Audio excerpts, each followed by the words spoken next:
Thank you. So this June meeting, of the Troy Planning Board will come to order, and would you stand, please? We'll have a pledge of allegiance. Will you lead us, Mr. Shu? Pledge allegiance to the flag of the United States of America, and to the republic for which it stands, one nation, under God, indivisible, with liberty and justice for all. Thank you. Thank you, folks. We'll call the roll. Mr. Scully, Present. Member Dickinson. Here. Member Shufel. Present. Member York. Present. Member Keo present, all present and accounted for. We have a quorum, and first order of business is to adopt the minutes of the May meeting. Is there a motion? I make a motion that we adopt the minutes to last month's meeting. Second. I second that motion. Thank you. Any discussion on the motion? All in favor, say aye. Aye. Opposed, say no. And the motion carries unanimously. Thank you. Next item. Labella Associates? Is Yeah. this someone here? So they've sent in a request to extend the review. Their hearing was scheduled for tonight. They're not ready to come back, so they put in that request. So just adjourn without date, or do we have a new date? It would essentially be for next month, Next meeting. All right. unless they let me know otherwise. All right. So we don't have to approve that, do we? I would, Just I wouldn't, hesitate making a motion to extend the review. a motion? Anyone? I would like to make a motion to extend. Who is it? LaBelle? The Labella? review, yeah. The public hearing? Yeah. What's the wording they're asking? You could make a motion to extend the review period I'll make a motion that we extend the review period, for 158 Fourth. 158 4th, To the next meeting. till the next meeting. Is there a second? I second that. Any discussion on that? All in favor, say aye. Aye. Opposed, say no. And the motion carries unanimously. Next item on the agenda is 2026-0022 885 Fifth Avenue. The applicant has a representative present. Hi. Judy? And if you're going to speak, identify yourself for the record, please.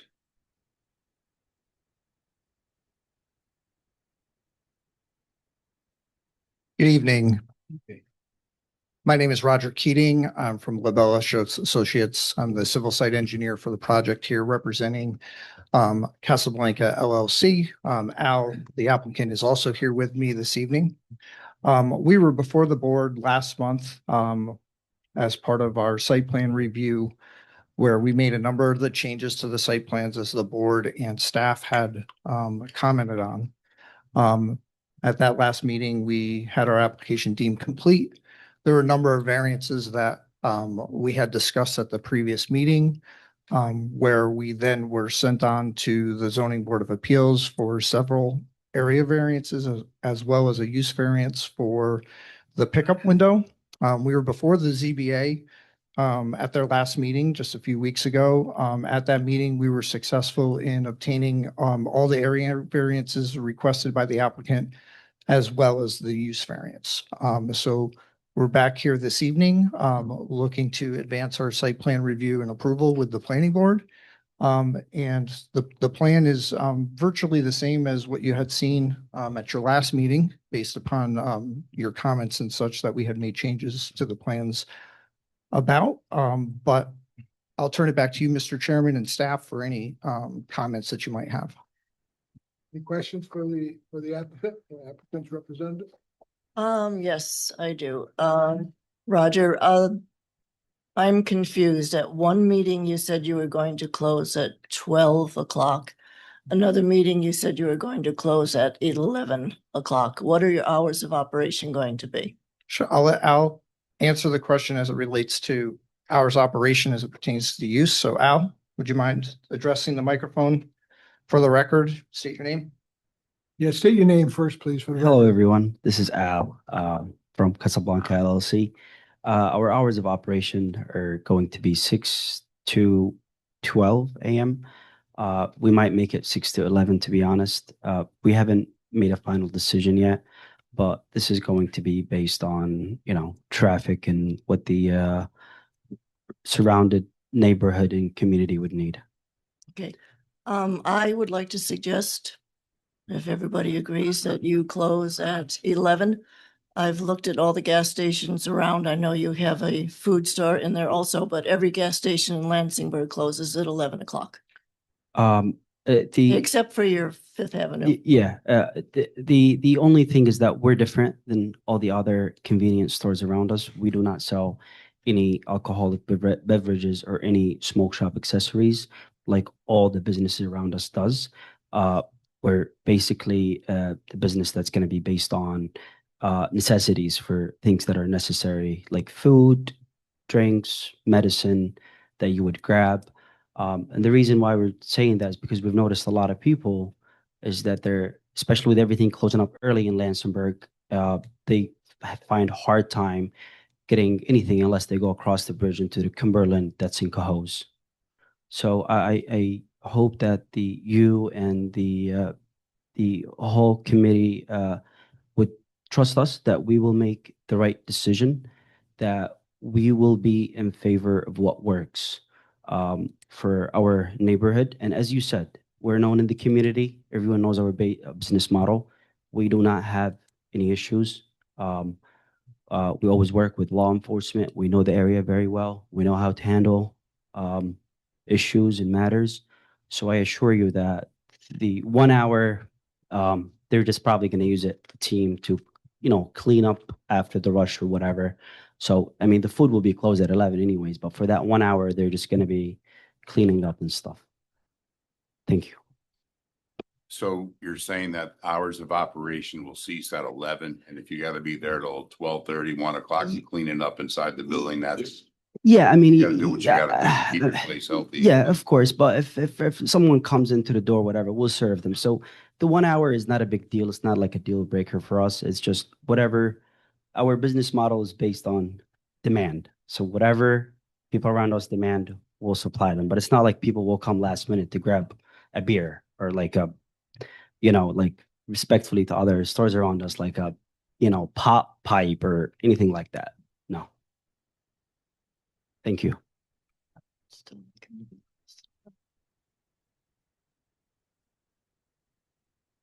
Can I Anything? make a motion that they close at 11, or do we have to?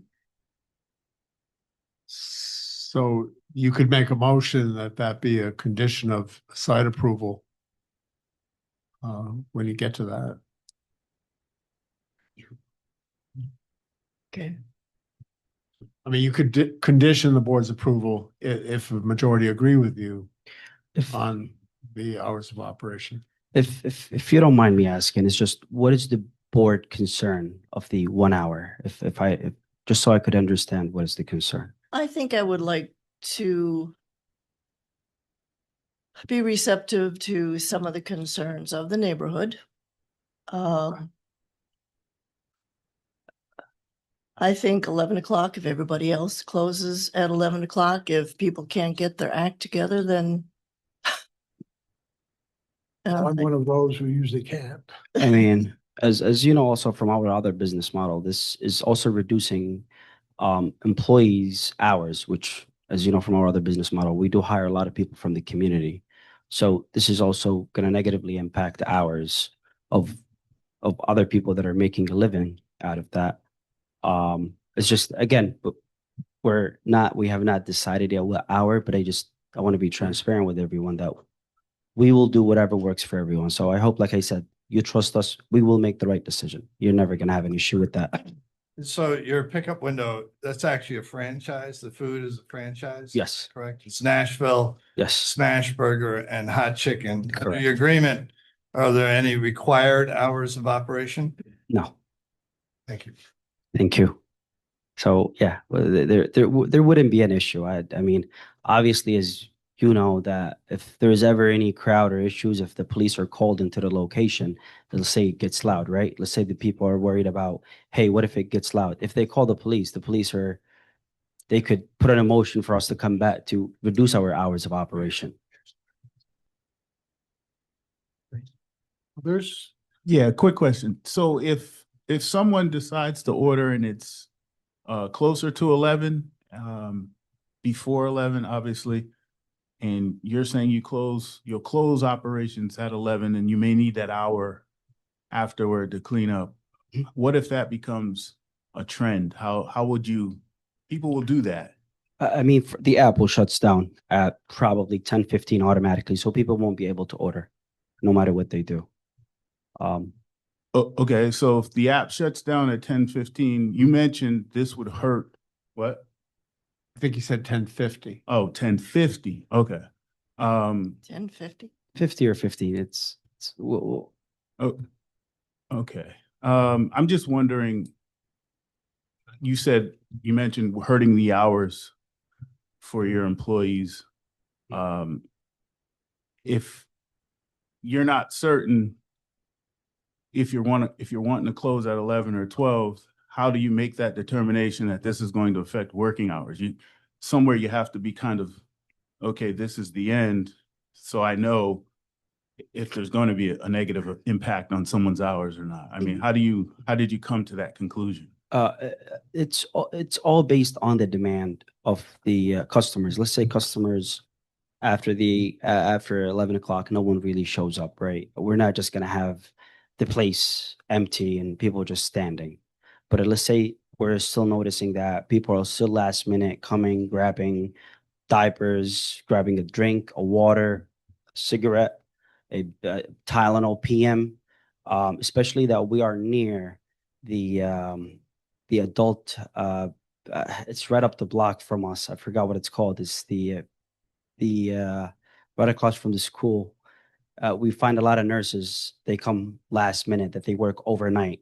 So that's one of the things, is that a lot of people, I forgot what's the name of the place, but it's literally 2 minutes up the road from us.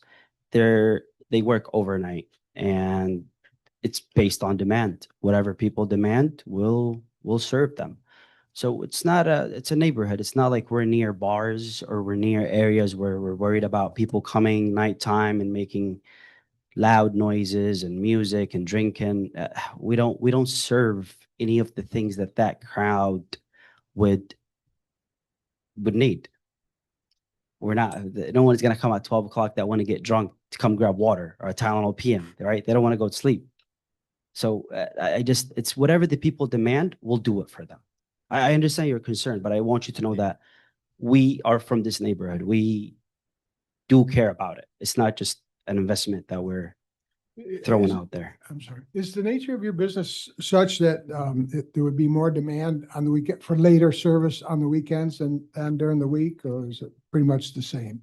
It's pretty much the same, honestly, and it doesn't make a difference because it's all, like I said, there's not people that are going out weekend, right? It doesn't matter to them. It's working class area, as she knows. Most of the people in that neighborhood, they don't rent. They're like places that their dad owned and their grandfather, and there's the nurse up the road, the nursing place up the road, the school district up the road. So our crowd is not the kind of crowd that, it's not like downtown Troy, I would say, or Log Street in Albany.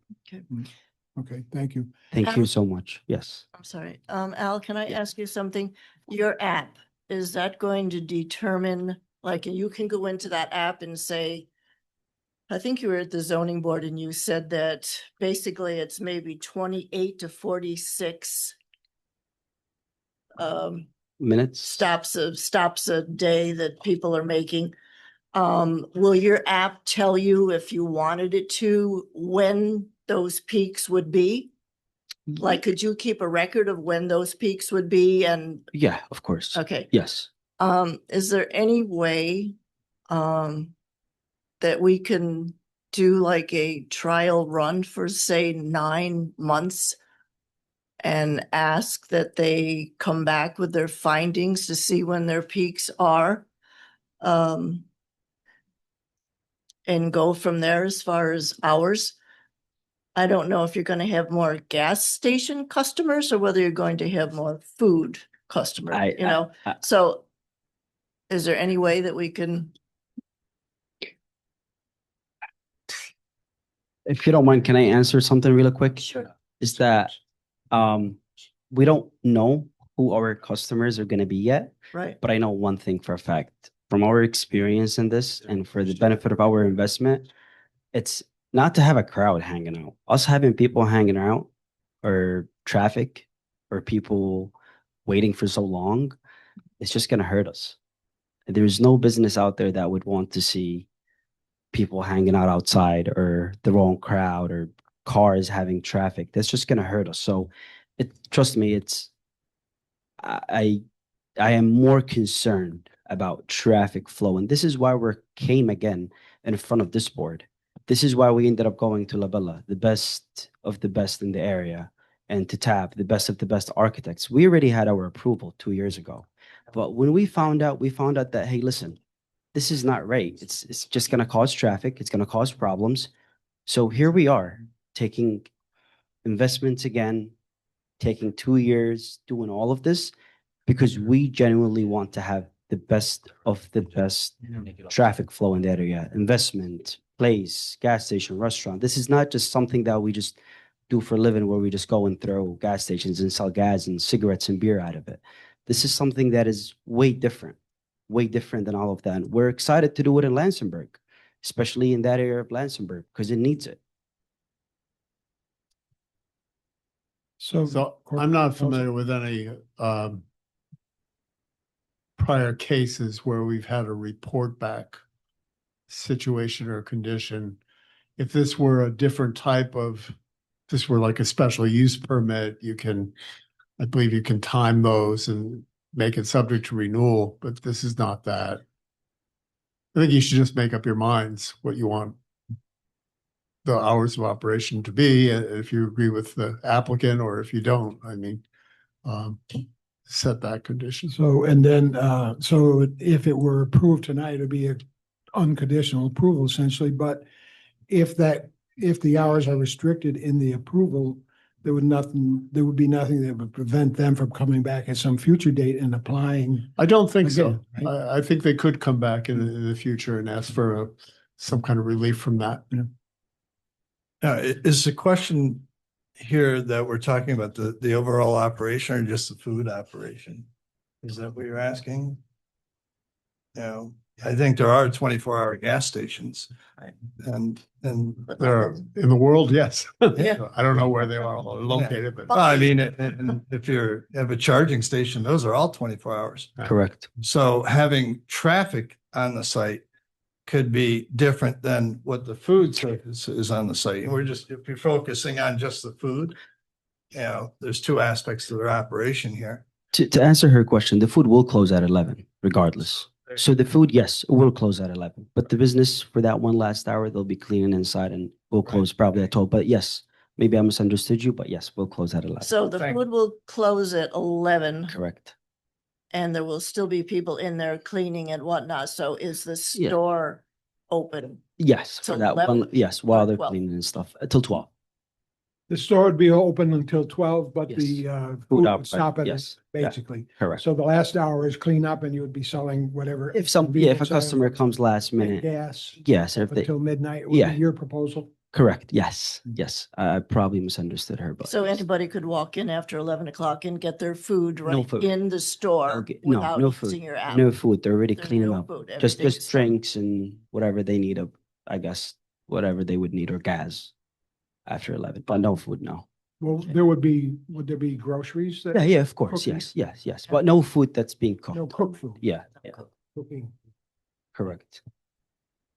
Okay, any other questions before we have the public hearing? We'll come back to it after we hear what the public has to say. All right, thank you. And now we'll open it up to public comment. Is there any member of the public here to speak on this proposal? Sure, come on down, sir. Welcome back. Will you state your name again for the record, please? Martin Apolka. I live at 874th Avenue. Just want to be a consistent voice that is commercial and residential. Nobody's up at 12 o'clock at night, 11 o'clock at night. I mean, at least not in my house. And I'm still got concerns for the traffic that's going to be coming down 125th Street, turning into Old Scotticoke Road, I guess they call it on the plans. It's going to stop the traffic going back towards Fifth Avenue, which is already a problem.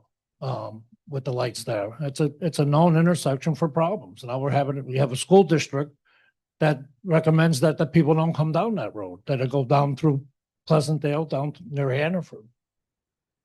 I mean, everybody knows about that. And I think that, as much as this is moving forward and looking at the commercial aspect of it and the improvement of property and everything, nobody's given thought to a little bit of thought to the neighborhood as a resident. People park on that road.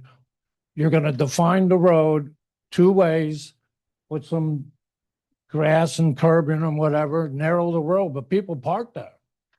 Most people got like 1 or 2 parking spots in their driveways. I have a little bit more, but people park up and down that where they're gonna be turning into this property. People park on that road where they're gonna turn in. So basically, there's only a lane and a half left.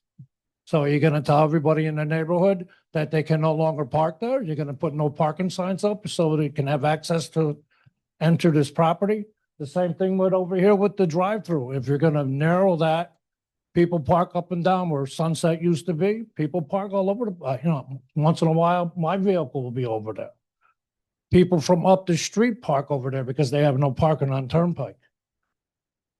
You're gonna eliminate that. But I still think that there's gonna be a lot more traffic there than anybody's even thinking about. And to say 20-something to 40-something through that drive-through window, that wasn't even worth the investment for that many customers. And to say that he's gonna be able to control his customers, people walk up and down from Dunkin' Donuts and the sub shop and everything and throw stuff all over the property, all over the road. Same thing's gonna happen. Some people ain't even gonna be in the car. They're gonna be grabbing food, eating it on the way and throwing the wrappers all over the place. I'm sure that, that's not his concern, but it's already going on. Now we're gonna have it, all night long. There's liquor bottles thrown there from the liquor store up in the plaza. I can't believe that nobody can't see that there's gonna be a problem with the traffic.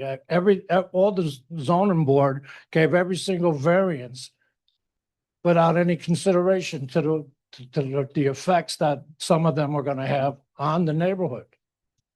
Not one variance was denied.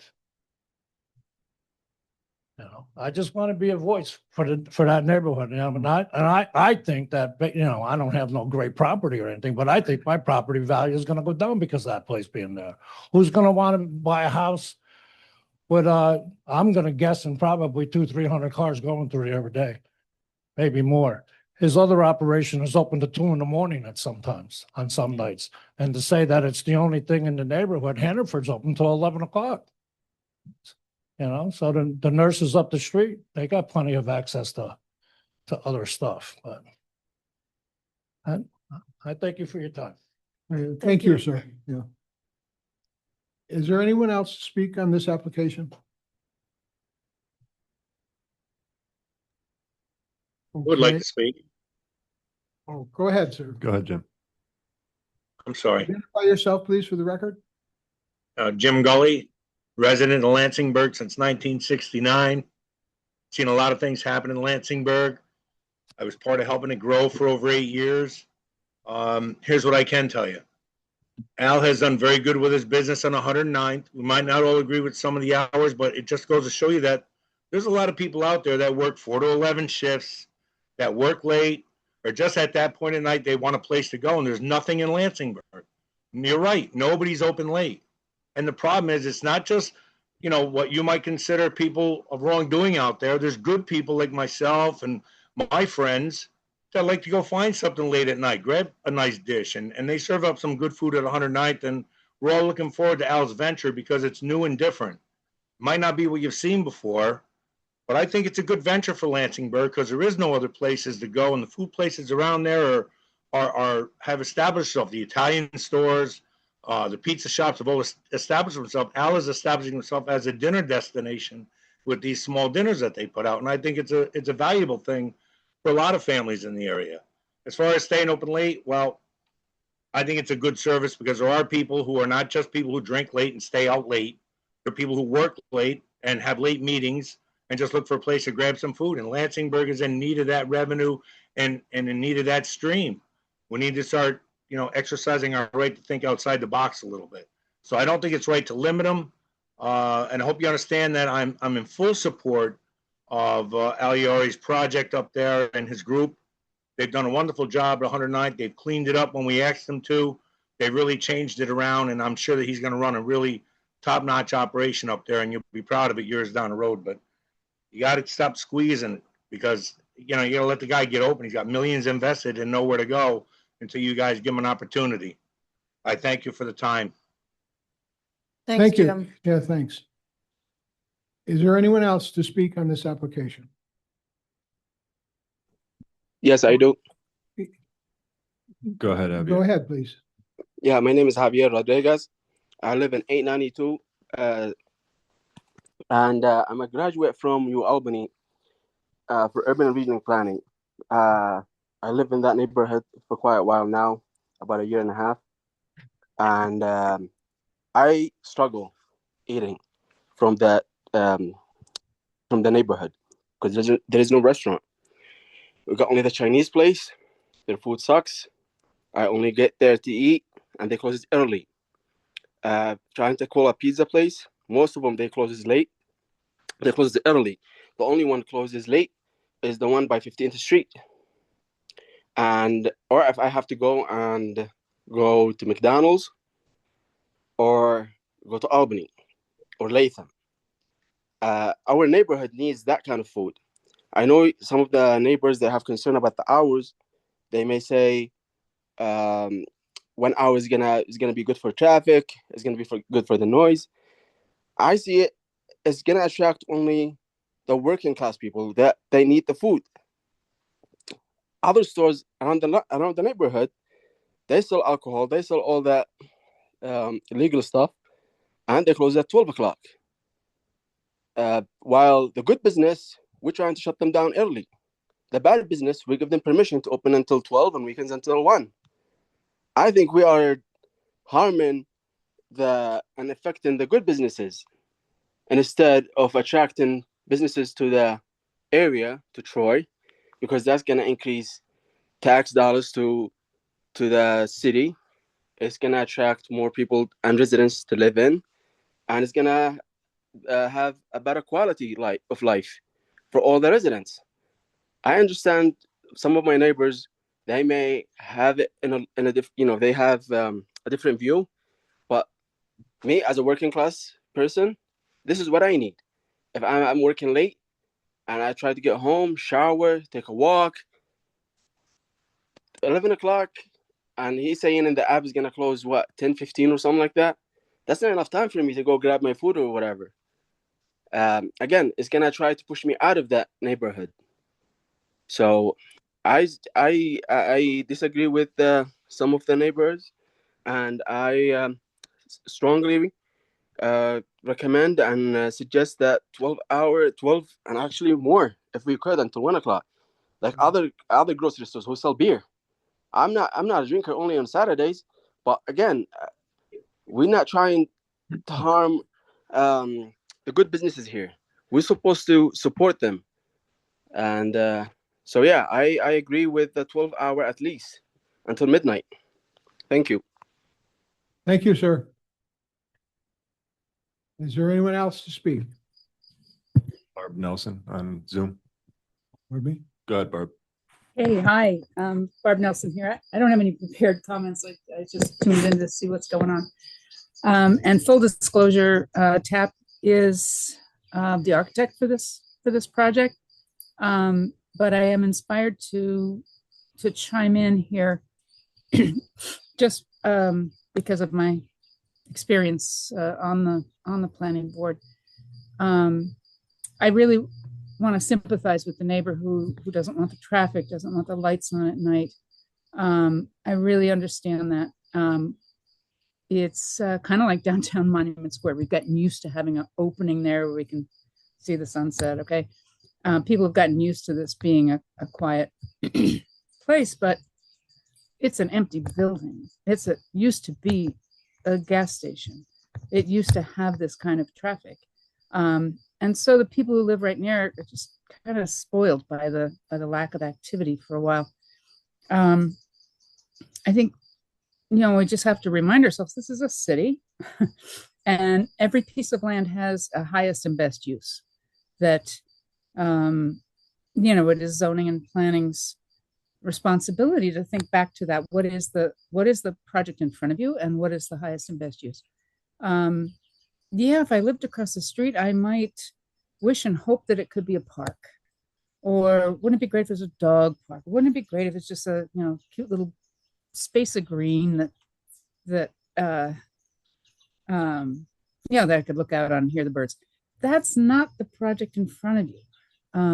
There is no alternative here proposed other than, if this project were to be denied, what do you have? You have an empty building that sits for a while and somebody else comes to try to develop it and comes back to you and continues this dialogue. These folks are our clients. It's in our best interest to see it move forward. But as an urbanist, as an architect, as difficult as it is to deal with the emotions and the experience of the people who live right close by, I would argue that the best use for this land, the way it is situated, the location is amazing for a gas station and a food source. I would urge you to look favorably on this and think about, what are the consequences if this were to be rejected, and how would that consequence be any better for the neighbors to have an empty place? I'll tell you, vacant buildings are rarely vacant.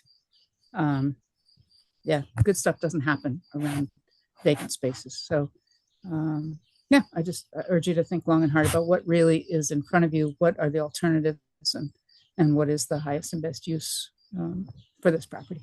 Thank you very much. Okay, thank you. Is there anyone else to speak? If not, we'll close the public hearing and we'll ask the applicants first. Do you want to respond to any of that?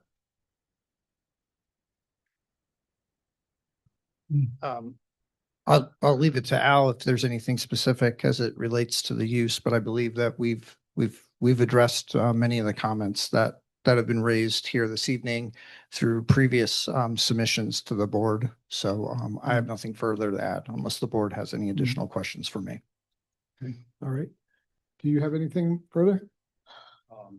No, I honestly just urge the board to try to help us open up as soon as possible, because I confidently say this, that no one would ever made this place better than what we have done.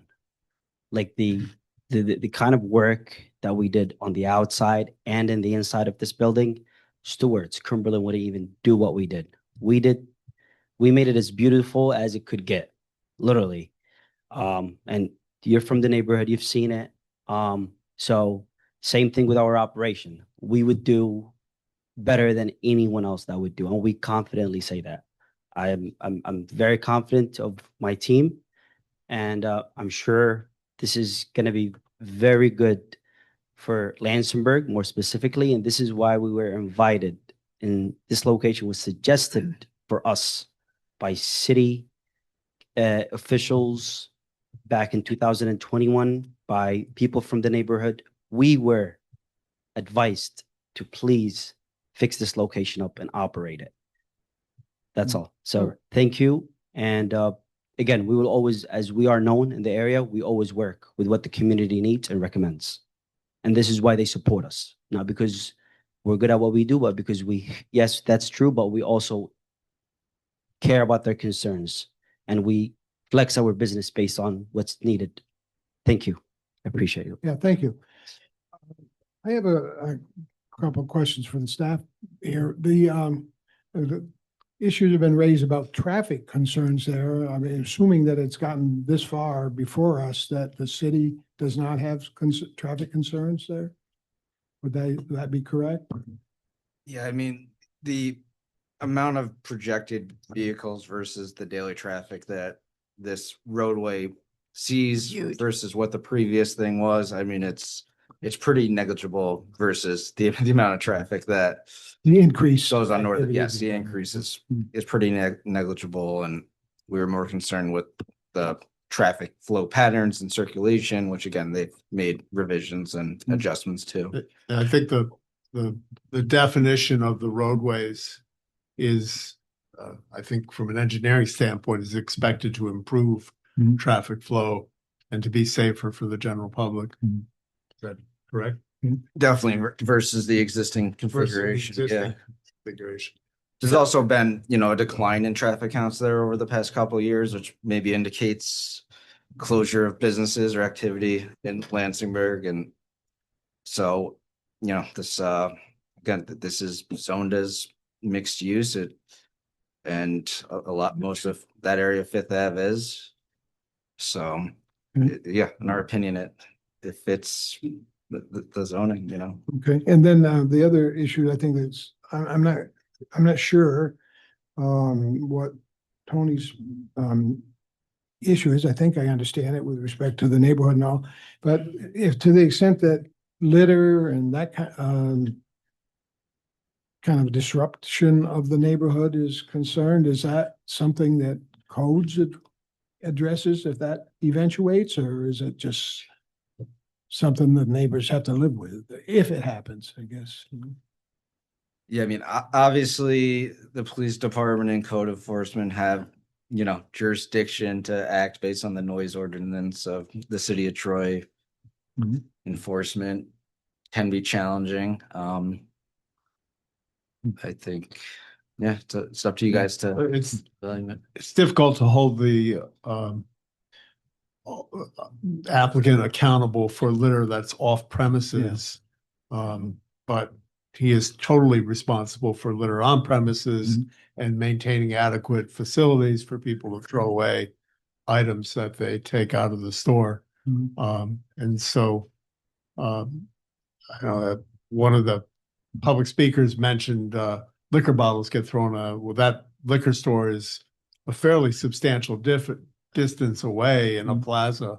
And those kinds of things are one of the detriments, I guess, of urban life, but obviously it is still against the law to litter and things like that. Okay. I guess I'm one of those people that don't usually get home till late, and I'm always looking for gas or food or something late at night, so I kind of appreciate a place that's open. But I understand it's a residential neighborhood too, so it's kind of, I've got mixed feelings about all of this. I think, if it were near my home, I would want at a certain time for there to be some kind of repose in the neighborhood and activity to stop or tamp down. But I'm very sympathetic to the business owner that's, one, trying to provide a service, and two, to make a return on his investment and his efforts there. So I'm kind of up in the air about it, Tony. I'm hoping you're going to give us a magic resolution that'll solve all these questions. My magic resolution, Al, is going to be, I will trust you. And I will be watching. So I really hope we don't hear any complaints from the neighbors about the traffic, about noise or anything else that's going to happen. If you want us close down at 11 o'clock for your food and stay open until 12, okay, but I'm watching. May I ask a question? I don't know that I received an answer. So I'm just confirming that grease storage inside. Thank you. Okay. The other two staff recommendations, have they been taken care of, being considered, or Department of Engineering, and then the sidewalks around the whole parcel, is anything happening there? You guys are the deciding factor on those things. So if you guys are looking at that as a condition, then you know, if you see the sense in it, you know, otherwise, I assume that the applicant will reach out to engineering for a curb closure or street opening permits. Okay.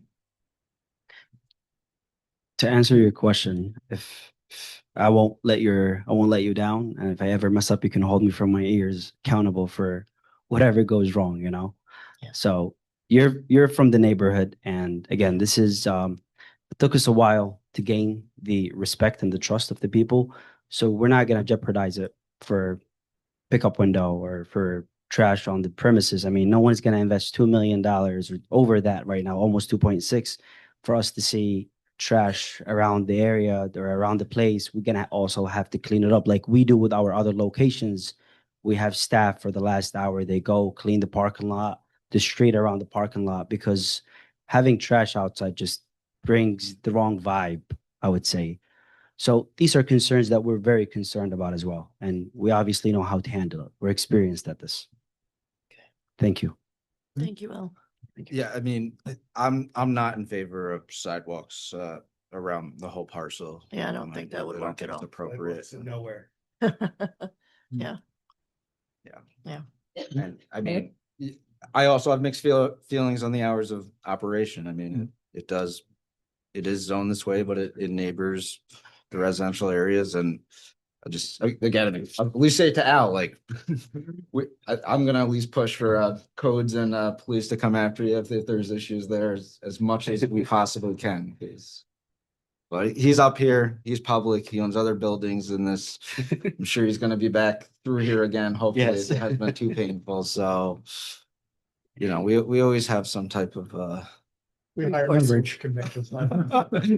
that's Peter, just trying to say that more professional. Peter, Barb Nelson's raised her hand again. Pardon me? Barb Nelson's raised her hand again, if you want to allow more. No, we testimony, will. but It's up to you.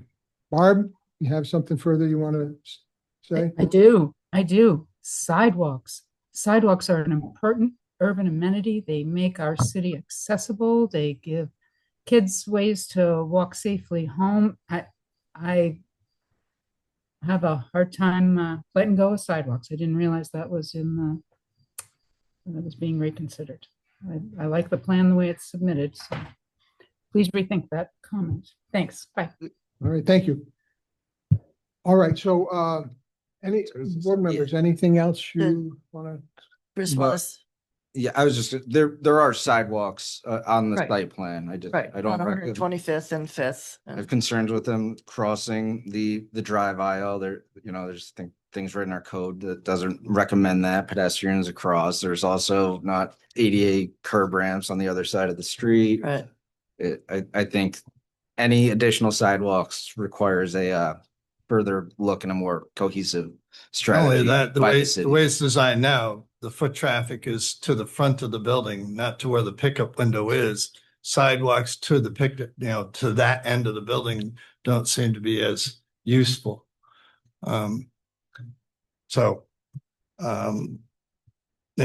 see sidewalks to nowhere just yesterday, and it's like, what, whose idea was that? We do have a nice green space on the other side. Hopefully you can maintain that, and the neighbors, maybe that would help a little bit, and I know there are some comments about parking not on your site. I mean, that's not something you can control. Residential parking is, that always comes up, but fewer cars would be better, but you sell gas, so you need more cars. As far as, hours of operation, I don't know if we have as a planning board to, kind of dictate or have a jurisdiction over that, do we? Well, I Yes, think we we do. can make a condition. We could. Yeah. But you're gonna find out how that's gonna work out for you anyway. I'm sure you've been there enough to see what cars are going by and when they're going by. And if, your franchise doesn't have anything in the agreement saying you have to be open till a certain hour, it's kind of up to you on that, as far as the food. I mean, I know the food business, usually don't make a lot after midnight or after 1 or after 11 even. So the applicant has proposed 6 to 12, if I heard correctly. You can limit to that. Yeah, I think he said the store would be open 6 to 12, Yeah. 6 a.m. to 12 midnight, the food service part of it. So if you The don't, cooked, the prepared food. the prepared food, he said, would 11. probably shut down at 11 or Yeah. so. Yeah. But if you don't want them to be open after 12, you could. Yeah, I mean, so those are my comments. Okay. Okay. I'm prepared to move forward. Tony, Okay. do you have anything further? If we're going to make a motion, then I suggest that the hours will be 6 to 12. All right, Okay? Nothing after 12 o'clock? Yeah, so we decided that, so, I mean, you said that, the app shuts down at 10:50 or 10:15? Either or. No, I thought you, They're 30 to 45 minutes before the place goes. so is it 10:50. 10:50? So your last order would be at the pickup window, say 11:30 tops? Yeah.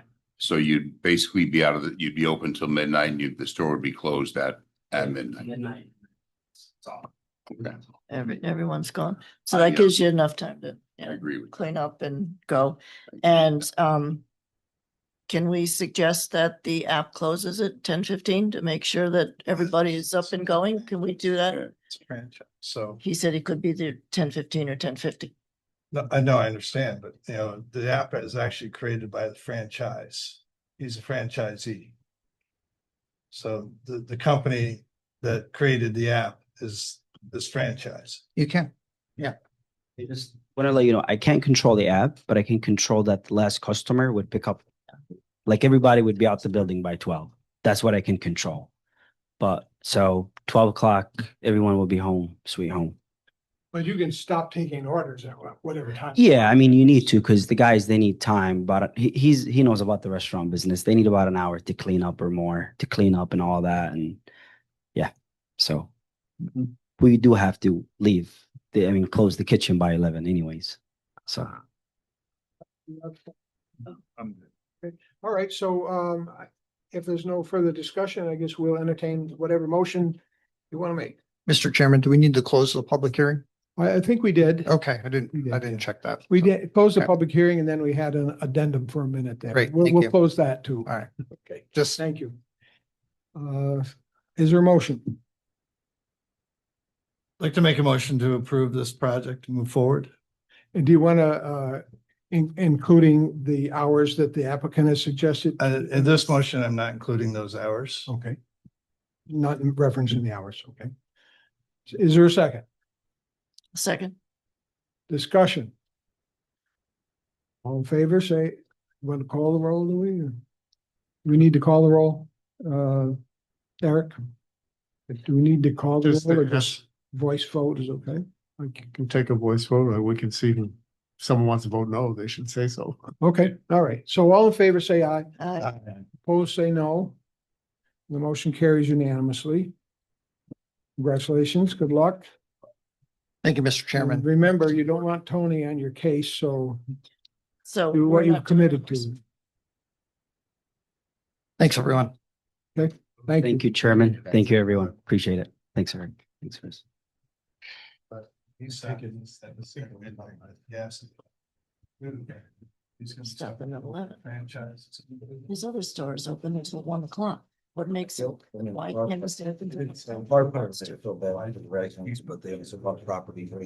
That's, I was. 2026-0046 Lansingburg Gateway. There's still a noise ordinance, so it's on the record, so easier to enforce. I will get some things out of you. No, I'm saying, Well, when this is up and running, because the lights are shining, and residents are definitely. Close it, nothing gonna really. yes. Yeah, seriously. That's what I said. He's gonna go into the mayor. How are you, sir? Could you identify yourself for the record, please? Absolutely. Good evening, everybody. My name is Andrew Shriver. I am the development lead for the Lansingburg Gateway project.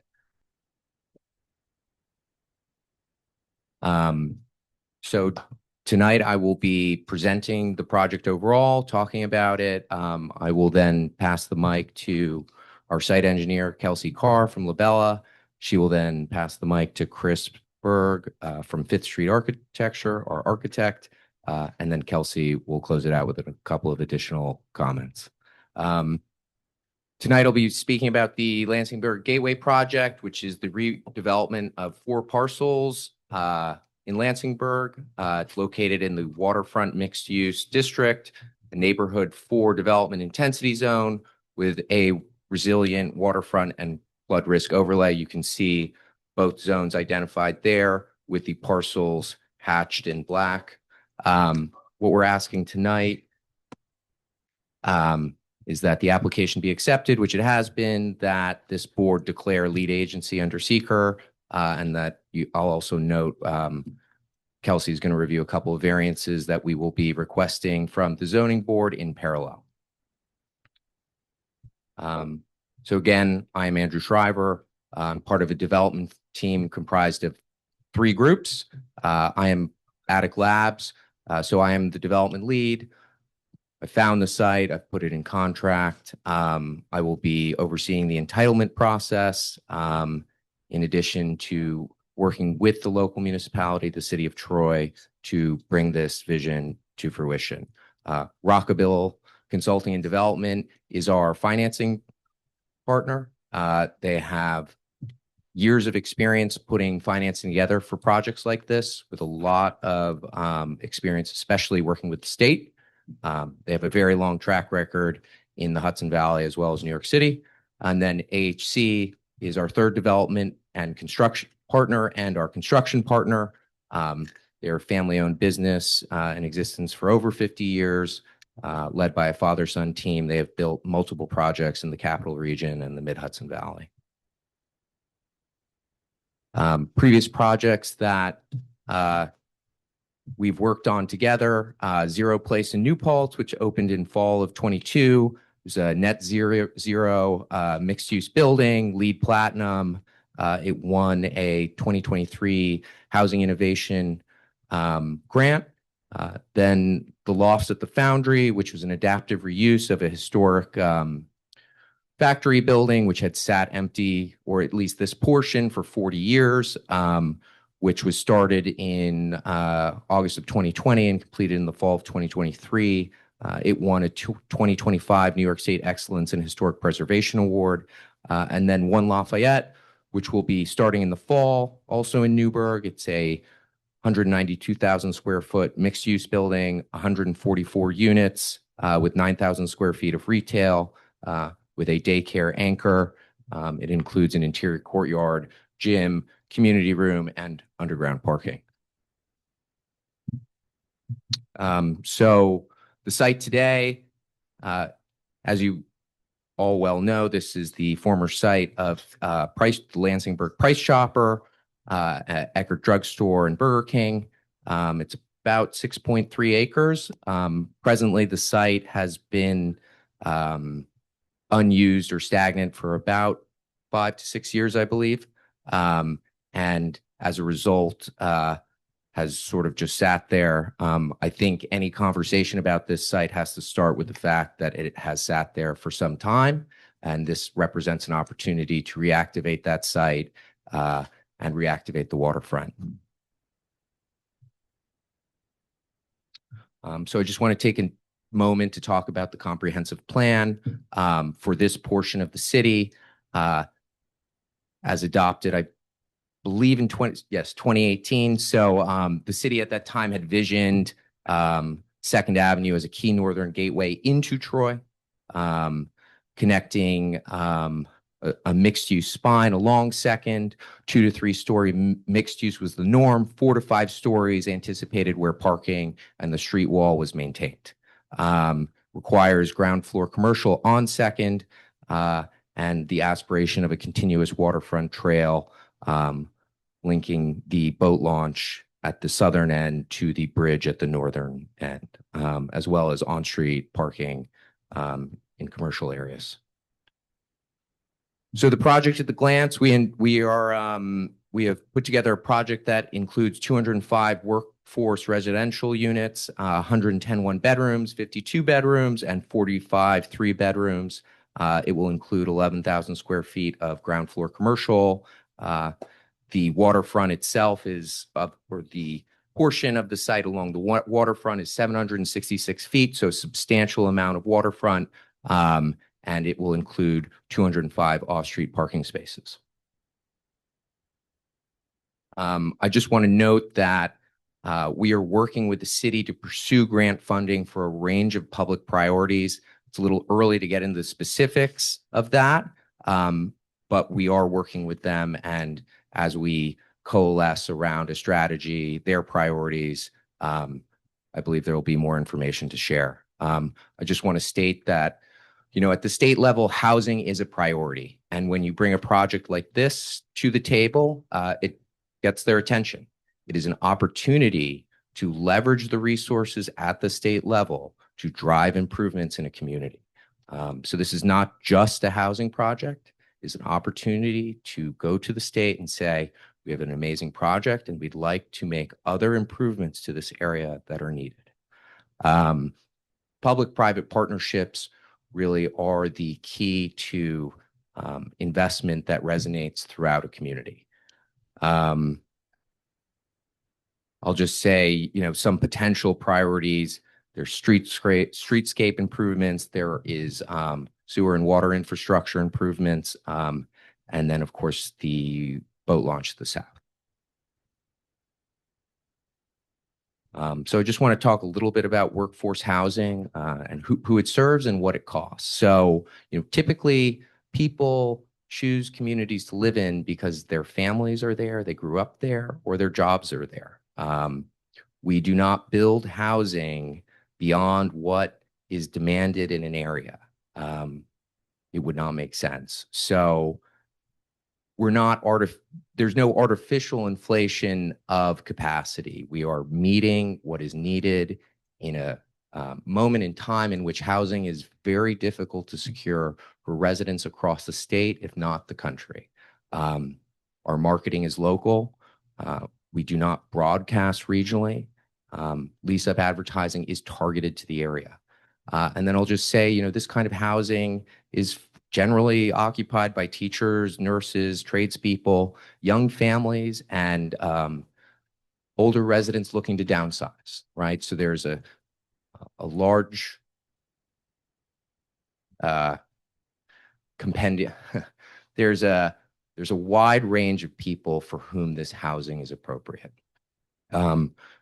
Based off 2026 HUD area median income calculations, which are done based on census tracts, I have a table here which shows what rents would be for residents in this building. The AMI brackets would run from 30 to 80%, with the majority of those units being between 50 and 60%. So a one bedroom would be about 1,150 at 50% AMI and 1,380 at 60% AMI. That being said, AMI guidance does shift year to year. So these are not hard numbers, but this is meant to give you an idea of what rents will likely be. And then I'll just say, in addition to that, you know, this housing is very stable. Rent increases are overseen by the state. Typically, they range from anywhere from 3 to 5%, but it is stable housing that people can afford. And then I just want to note, you know, these projects are managed in-house. We do not go to a third-party management company. We oversee them, you know, so it's owner-operated. We have a local presence. The office is about a 60-minute drive, and we're directly accountable. We don't have an outsourced call center. Our employees respond to calls.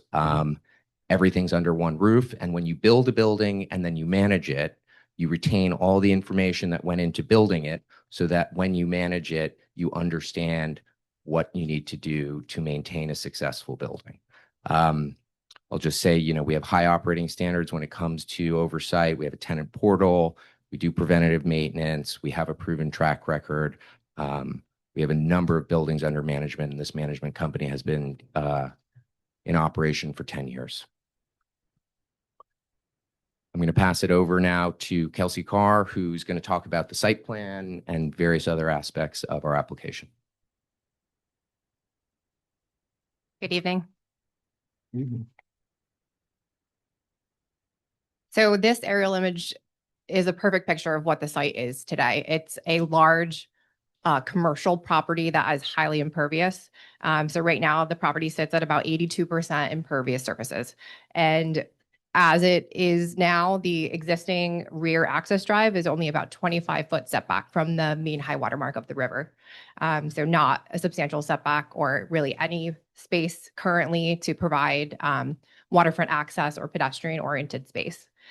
There are currently 3 access drives into the site, 2 at the signalized intersections with 124th and 125th Streets, and then 1 at the center along the 2nd Avenue frontage. So this is the survey that was prepared. We did do a full subsurface utility engineering. So all of the utility locations that are in the plans are accurate. Were done through GPR and other technologies. So there are a bunch of, we'll get into this a little bit more, but there's a bunch of utility infrastructure that is really part of what's driving the design. So this is our proposed site plan. So the site layout was carefully designed to balance the residential and commercial density and the parking needed to support that, with the need to establish a pedestrian-oriented streetscape, as well as the protection of the view corridors that exist at 124th and 125th down to the river, as well as the need to screen the parking at both the frontage and the waterfront. So the design incorporates a complete streets approach that includes 21 new parallel parking spaces along the west side of 2nd Avenue. There will be new granite curb, a porous maintenance strip, and new concrete sidewalks with a strong commercial presence along the frontage to really activate that space. For site access, the proposed design will eliminate the middle access drive that is currently unsignalized and will maintain the 2 existing access drives at 124th and 125th at the existing traffic lights. By aligning those drives with the intersections, it will remove any conflict between vehicles that are queuing at those lights and the private access drives into the property. For off-street parking, there will be 2 parking lots that will be tucked in between the 3 buildings, with parking provided at a ratio of 1 space per unit. There will also be the 21 parallel parking spaces along 2nd Ave, which will support the commercial uses. As part of our next submission, we will be showing the location for EV charging stations as is required by the code, as well as HCR. And I think it's also important to note that there is an existing CDTA bus stop for the Bus Plus Blue Line at the frontage near the 124th Street intersection. We also included, obviously, the pedestrian amenities with sidewalks throughout the site, access back to the river, and short and long-term bike storage as required by the code. So we did prepare a transportation demand management plan, and this shows that the project will not have will not have a negative impact on traffic. When comparing the former commercial uses to the proposed mix of commercial and workforce housing, the proposed project will generate only a slight increase of about 46 trips in the AM peak and a significant reduction in the PM peaks of about 303 trips. So a slight increase in the morning, a pretty significant decrease in the PM.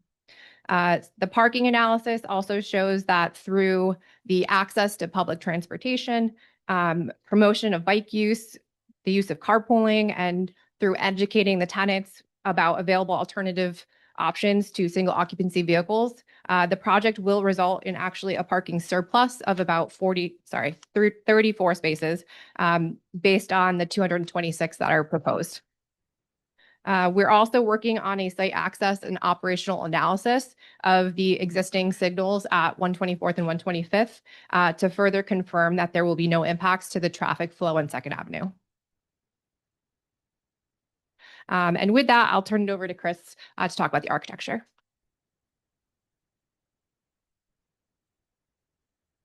Hi, everyone. I'm Chris Berg from Fifth Street Architecture. We're a company in Newburgh that does multifamily housing, mixed use housing. So what we are proposing to do is kind of everything that the Price Chopper building is not.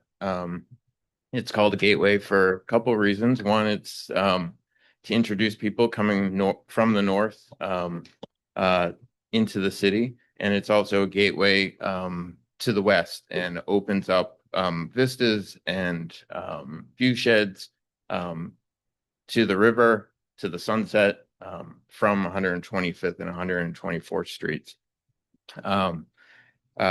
We did carefully locate the buildings and worked with the massing to keep them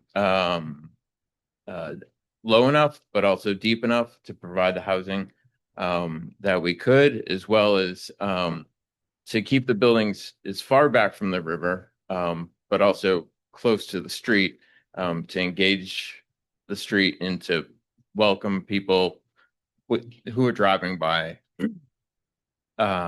to use the retail spaces on Second Avenue. We have, as Kelsey was saying, we have retail in the 3 buildings on Second Ave that people won't have to go into the parking lots to utilize. They can stop or walk from Second Avenue. The apartment complexes will be entered from the parking lot sides. Each of the buildings from the south, we've been calling it building. The south building is building 1, the middle building is 2, and the north building is building 3. Buildings 1 and 2 will each come.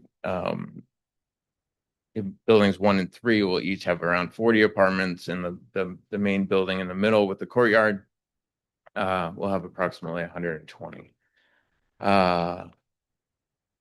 Like we said, we're trying to keep the buildings as close to the street as possible, so people can. What we're trying to do is trying to keep the parking as far from the river as possible, and the buildings as far from the river as possible, to maintain that view shed that's important for the future park, as well as views from the bridge and across the river.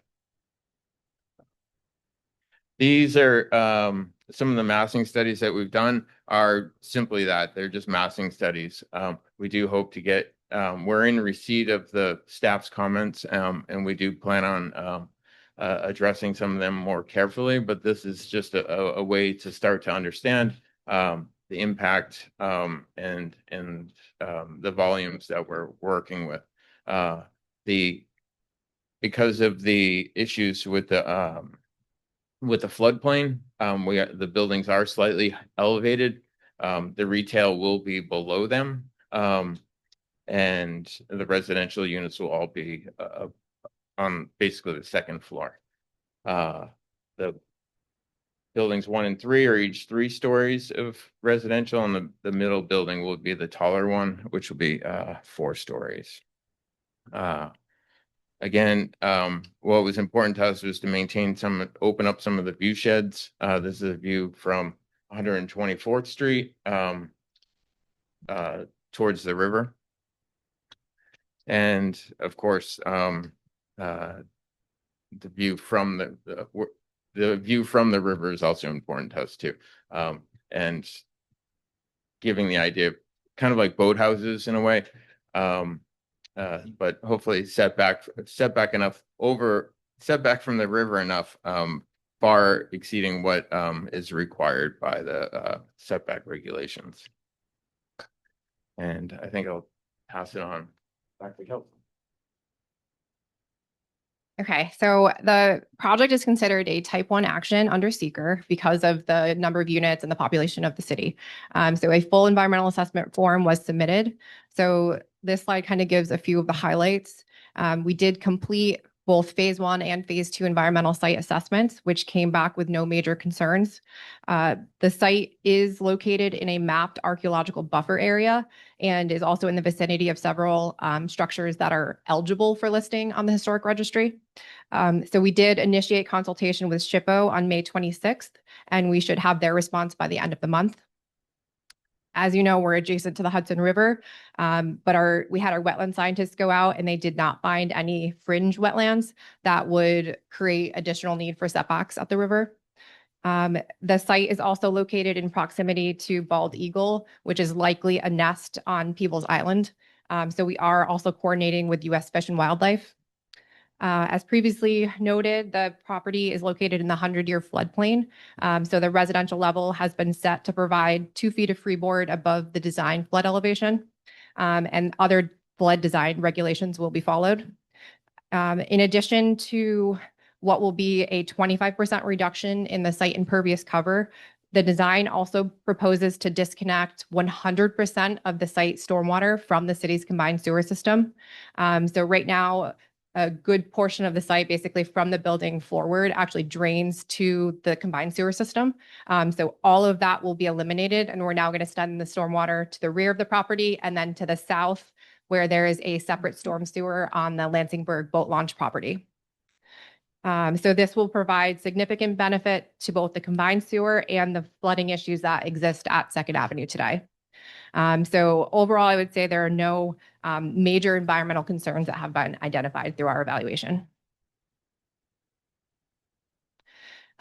So as Andrew mentioned, we have some variances that we have requested for the project. I would say most of it is being triggered by some pretty significant site constraints that we are dealing with.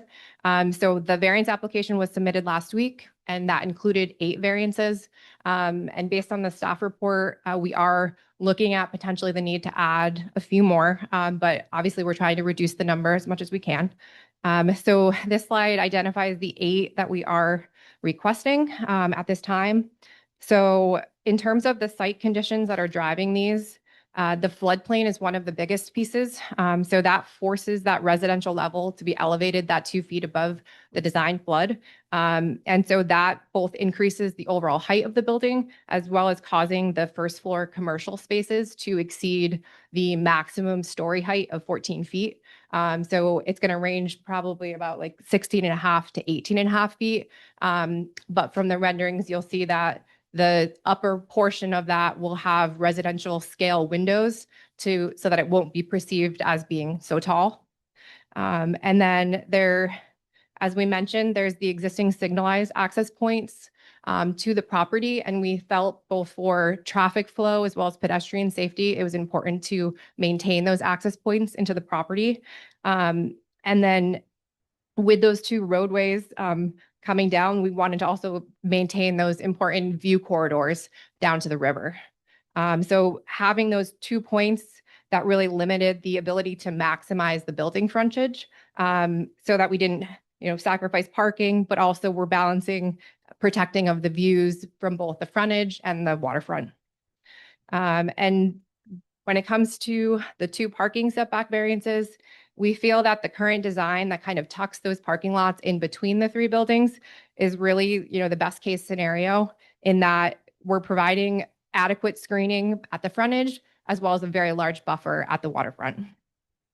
There's also existing both private and public utilities that are located either on or directly adjacent to our property.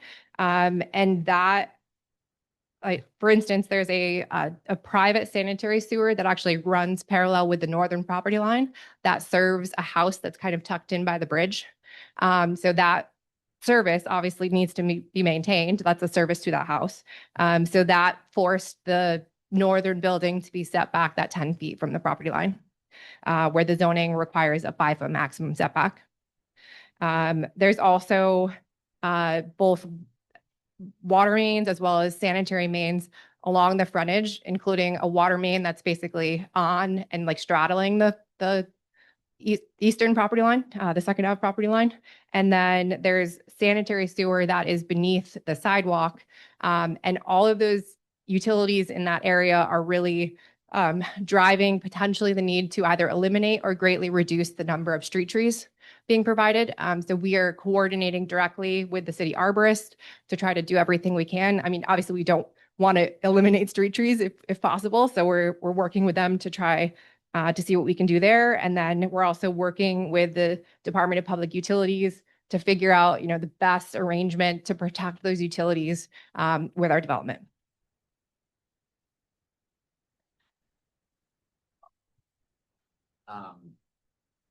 Thank you, Kelsey. So in short, the timeline that we are hoping to achieve with this planning board, in addition to the ZBA, is that you guys declare a lead agency tonight. That is the business we have in front of you. In addition to discuss this project, we'll have our first ZBA meeting on July 1st. On July 22nd, we'll be back for our second planning board meeting, where there will be a public hearing and hopefully a negative seeker declaration. We'll be back at the ZBA on August 5th, hopefully for our variances to be approved. And then on August 18th at our third planning board meeting, we're hoping to achieve site plan approval. In terms of how that fits into the larger project plan, we'll be hoping then in the fall to work, firm up a number of grant applications we're working with the city to achieve to support our site in addition to the general area. We hope to start engaging the state in January regarding financing for the project, with a goal of closing with the state in July. And then we'd be starting construction in August with the goal of finishing the project in September of 2029. I just want to go back quickly and just highlight two things. This design right now is preliminary. There's a lot of work to be done. We're interested in hearing your comments tonight. So I just want to acknowledge that, number one. Number two, I really want to stress the way that these buildings are located on this site is meant to engage the community. You're going to have 10,000 square feet of retail on that street. We want people walking there. We don't want it set too far back that it feels inaccessible. We want this to feel like a community that is walkable, where people engage and live in. All right. So I just really want to highlight those 2 points. So I'll end there. Lansingburg has a long history. This project is meant to honor that. It is meant to serve as a marquee project in this neighborhood and a northern entranceway into Troy. Thank you. I have a couple of questions. Is all the retail going to be in the middle building, or all three going to have commercial space? All three will have commercial space. And what would your target tenants be for the commercial space? Great question. We've not done yet a full sort of analysis of what the community needs, but some goals are to have a gym, both to serve residents and the community. I am aware that daycare is lacking, and I know that is a priority throughout the state. The trifecta of retail to some extent when serving a neighborhood like this is an area where you can sort of work, exercise, and if you have a child, you have daycare. And so sometimes when you have co-working, a gym, and daycare, you've created a situation where parents and or people without parents can go work and go to the gym. They're checking a lot of boxes in one location. I'm not yet prepared to say that those three are appropriate here, but often you want your retail businesses to create synergies between each other. It's a term called agglomeration. When you have like-kind businesses together, they feed each other and create a place where people come to service multiple needs. Would your housing units have their own laundry facilities? Yes. Individual? There would be laundry rooms, each floor. Rooms? Each floor. Would there be on-site management? 4-hour on-site management? There would not be. Our management company is close by, though, within 60 minutes, and we are aware of other projects that have had issues, and this is not that project. This is housing that is affordable for your residents. There are no special populations intended for this building. This is for people that have jobs. Hence, workforce. You mentioned retail and wanting it to be sort of engaging for people to walk up to.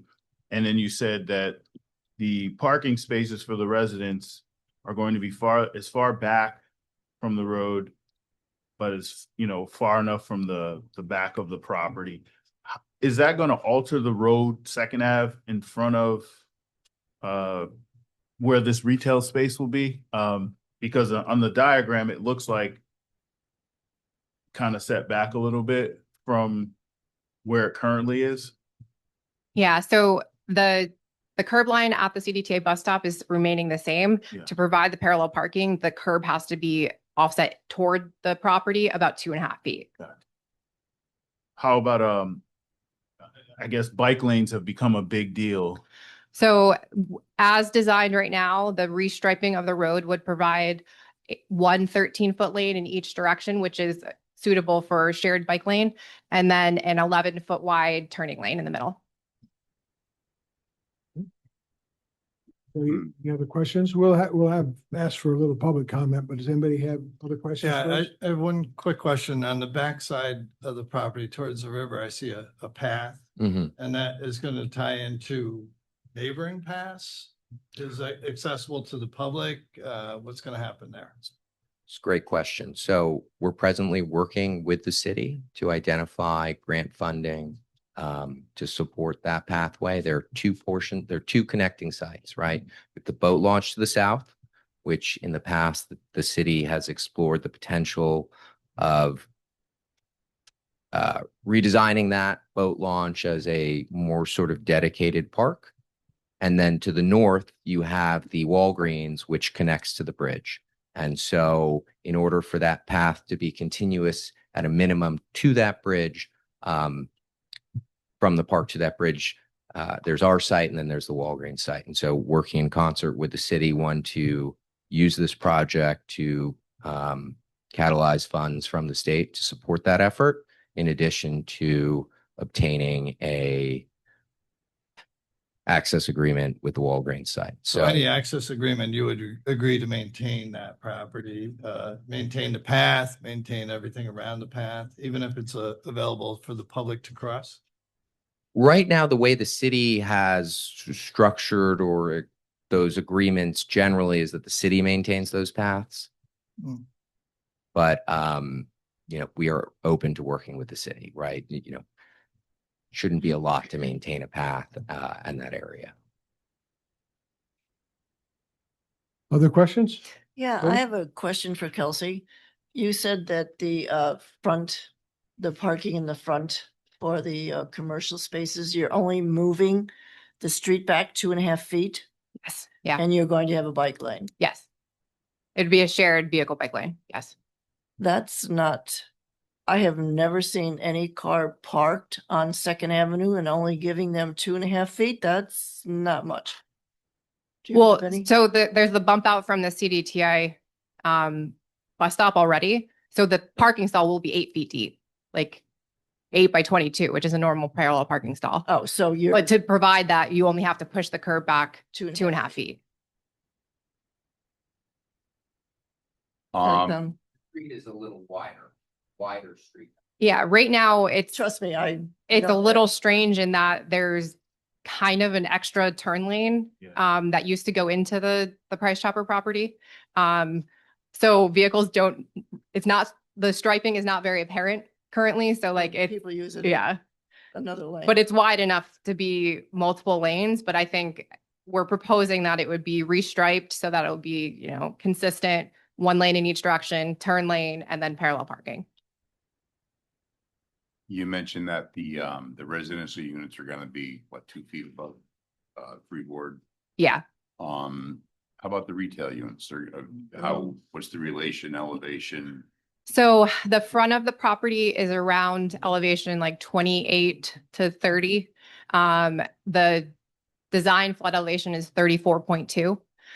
So the commercial obviously will need to be designed to flood regulations. Chris, is there any problems on Second Avenue with all the water coming down with flooding that usually happens on Second Avenue? Is that going to be addressed? There are issues. A lot of issues. Yeah, we are exploring, along with Labella and working with them and looking at grant opportunities, and it's something I was already, before this project even got proposed, planning to look at, have an engineer look at, so well aware of them, need to learn more. And I'll just add, as I already said, like we are making major efforts to eliminate the stormwater from the property from entering that combined sewer, which should help a lot. That's what I was just about to say. Regardless, this should be an improvement. So the issue of, when we say flooding, there's two different kinds of flooding. There's the Hudson River flooding, and then there's ponding because there's nowhere for the water from a storm. I to mean, go. everything comes down from Is that what we're talking- 25th Street. Yeah, again, I've looked at it. I mean, there is apparent grading issues on Second that you can see where a bowl, like a local bowl, could just be created. But then I also have heard other accounts that make it seem like it could be a capacity issue as well of the storm source. So looking further at it. Definitely capacity. Yeah.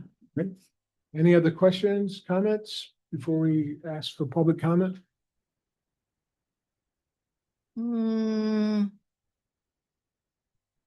Well, we'll come back to end. yeah, they're going to be here for a couple months. Yeah. All right, thank you. Is there anyone here to speak on this application? Yes, come on down and identify yourself for the record, please. Hi, my name is Carson. I live on 11th Street. I won't be too critical because I understand we're very, very early in this, but first thing that kind of hit me off the bat is a shared bike lane is not really a bike lane. It's just a wider lane for cars. So let's not kid ourselves and pretend that it is. So if we could do an actual bike lane or a parking protected bike lane, that would be awesome, especially for someone like me that bikes a lot and has biked around here. It's not super fun to ride in the lane with cars. Second, I also know we're very, very early. So maybe there's a potential we could explore doing some of this as tuck under parking and increasing some green space here because, you know, looking at this, there's not a whole lot of, I don't look like I can access the riverfront from here. I don't really look invited to do that.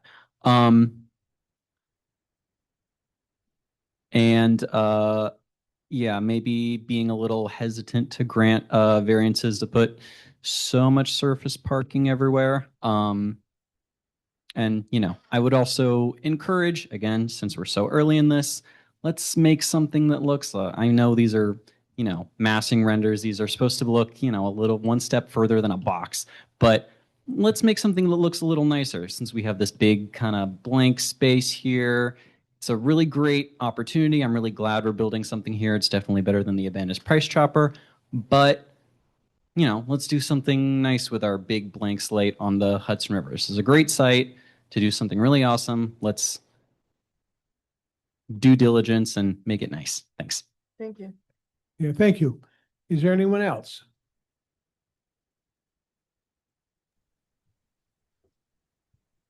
My name is John. I live at 871 3rd Avenue, Last name?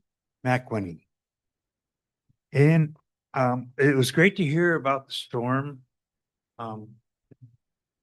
being addressed, the stormwater, because being a lifelong resident of this area here, Second Avenue has been shut down when we get heavy rain from anywhere from the middle of 123rd, 24th to, I've seen it as far as 126th Street. Maybe 2.5 feet deep.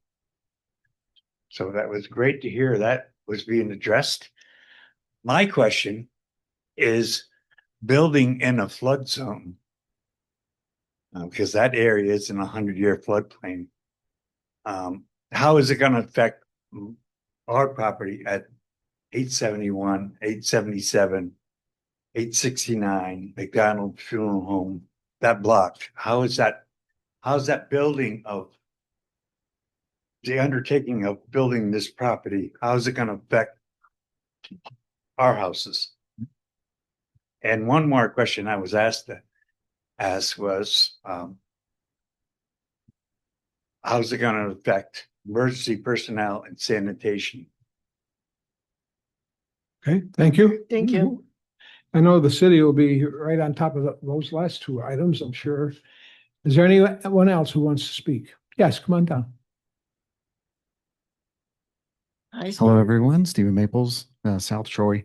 Couple of quick comments. I would agree with one of the last speakers that if we're moving the curb line anyway, I feel like we should we have an opportunity to try some interesting designs for bike lanes, perhaps something that goes behind the bus stop.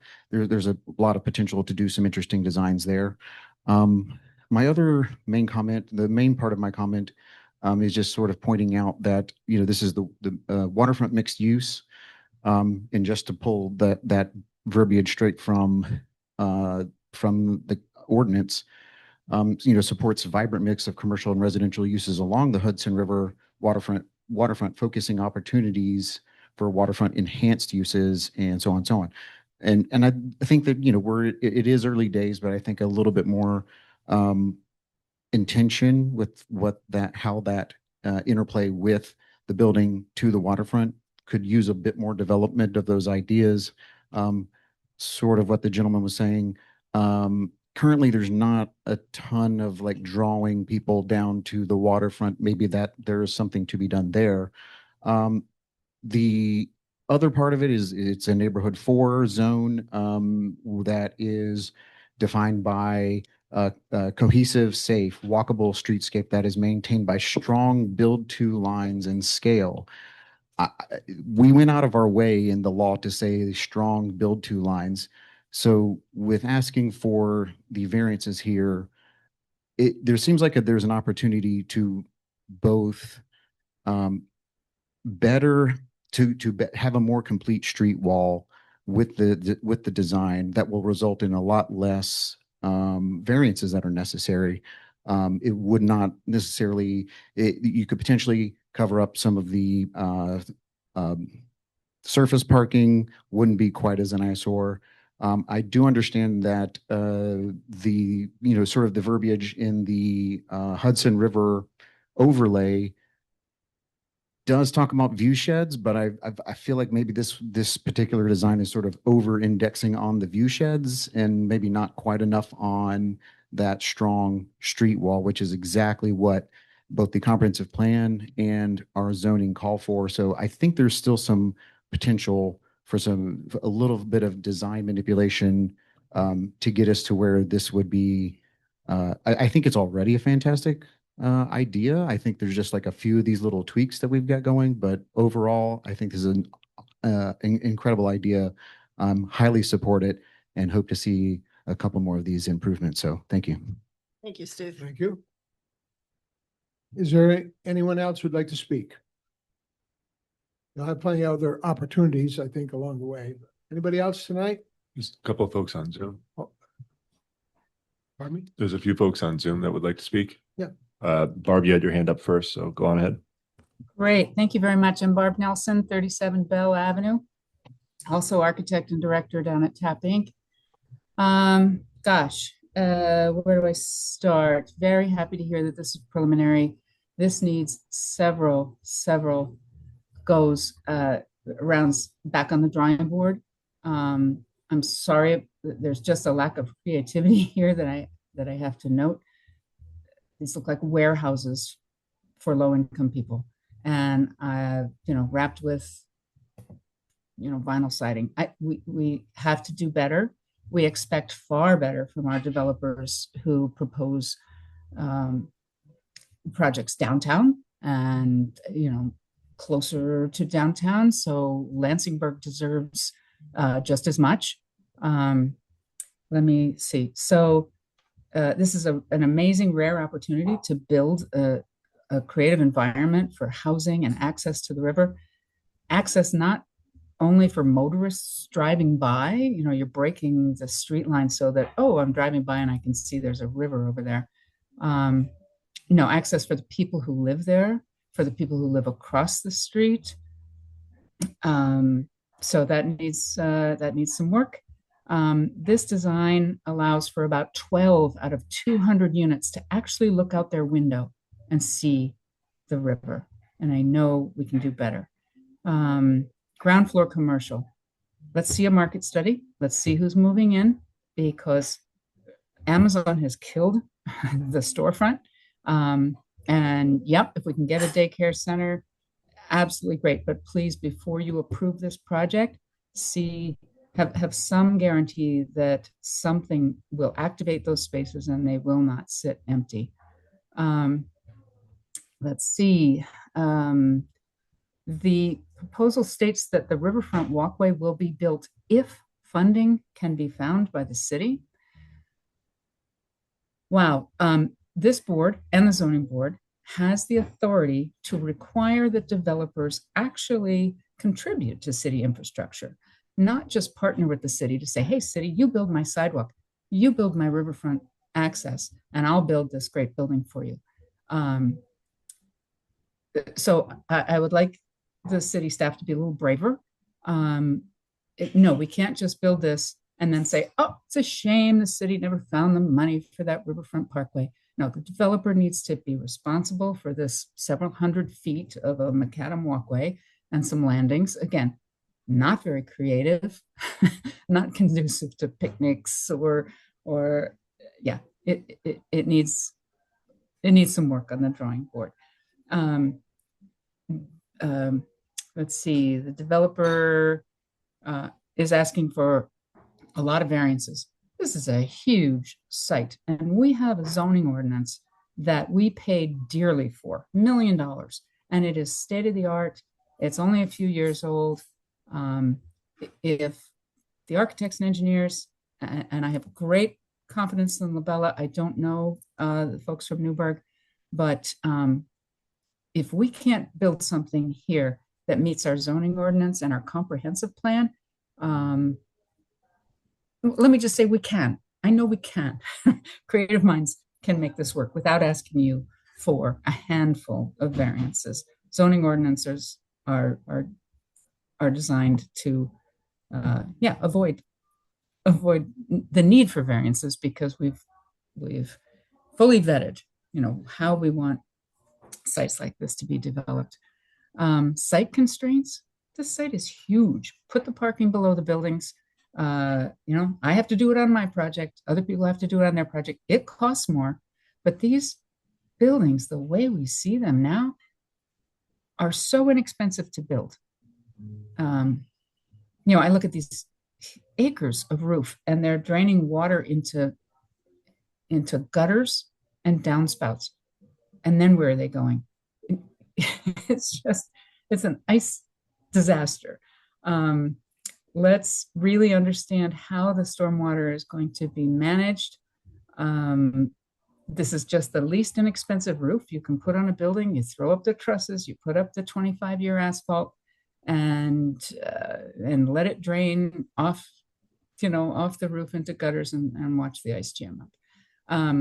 This proposal multiplies the existing, you know, if Price Chopper were occupied, this is 5 times the water and sewer usage that Price Chopper ever posed for the system. So not only have you got stormwater coming down the hill, ponding in 2nd Street, we've got the impervious areas here, we've got 500% of the sewer and water stress on our system. So I trust our engineering department to thoroughly vet that and figure that out. I've got a long list here. I'll just keep, I'll let someone else speak. I'm curious, who is the city arborist? I'd like to know that. I'd like to be in touch with them. Yeah, so sorry to rant. I'm not really, I don't intend to rant. I just really want to be on record that that we can do better. We expect better. Lansingburg deserves better. And I'll just hold out hope, that the next meeting is going to show me, prove me wrong on so many fronts. Thank you very much. Okay, thank you. Who's next? Go ahead, Javier. Yes, this is Javier again, Javier Rodriguez, 892 Fifth Ave. With all due respect, by looking at this design, it looks like it's more of just profit and business and investment gain for the developer. I mean, he's asking the city for grants, the state for grants, and for what? To invest in the infrastructure. As far as I know, developers supposed to invest in the infrastructure for the city, not vice versa. And with all due respect, this design, it just looks like he's trying to put as many units as he could to gain profits. I expected it to be way better, more of to match the city, basically what we live in Lansingburgh. And I think I heard they were dedicating one parking space for each unit. So what happens to the 2 and the 3 unit, the 2 and the 3 bedroom apartments? Those people gotta be couples at least, a husband and a wife, a man and a woman, or whoever. At least they gotta have 2 cars. So where are they gonna park? Again, we have, for the residents, I'm a resident. Am I gonna have access to the waterfront? Are we gonna enjoy the waterfront that we have? I mean, I want to see a better design, and a better plan for me as a resident to enjoy the investment that the city, the state, and the developer will put in this parcel. And I hope for the committee to ask for a better design. Thank you.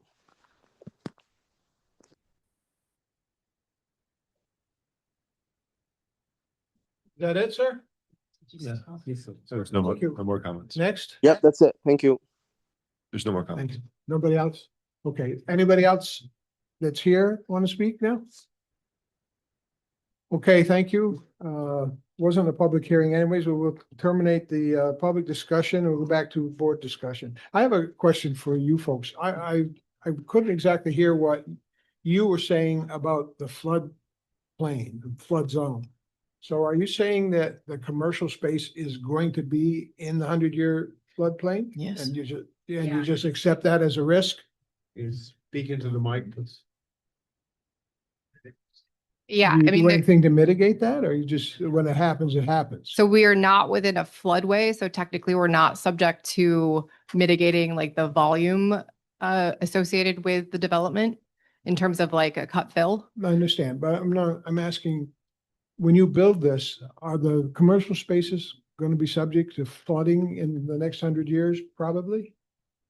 Every commercial space in that corridor would Yeah, be I subject to understand, but flooding. when you build something, you try to not have that, but I understand you Yeah. accept that as risk. The commercial tenants accept it as a risk. Yes. Okay, and then one of the speakers raised the issue, though, is, I think this was the point, is there anything about this project that would increase the flood risk or the damage from a flood to any of your surrounding property, neighbors and properties? I would argue no. So we're going to eliminate the stormwater flow to the combined sewer, and which is capturing the sanitary flow off of 125th and 124th and the whole uphill that drains down to the road. So our site will not be contributing any stormwater anymore to that system. Yeah, not so much the stormwater. I'm talking about when the river comes up 10 feet or 15. There's nothing in this development that's going to exacerbate the situation for your neighbors. They're going to get flooded whether you're there or not there. Is that correct? This question makes no sense to you, does it? No, I mean, it makes sense. I just don't think it's going to impact neighboring properties like you would think. In a flood scenario,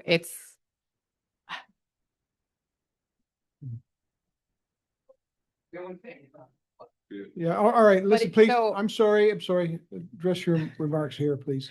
I mean, I would be curious for the audience's input on whether the flooding concern is coming from the river itself or from the storm sewer system not Yeah, having they're two adequate different issues. capacity. I think we were talking about the floodplain, which is probably more relevant to the rise of the river.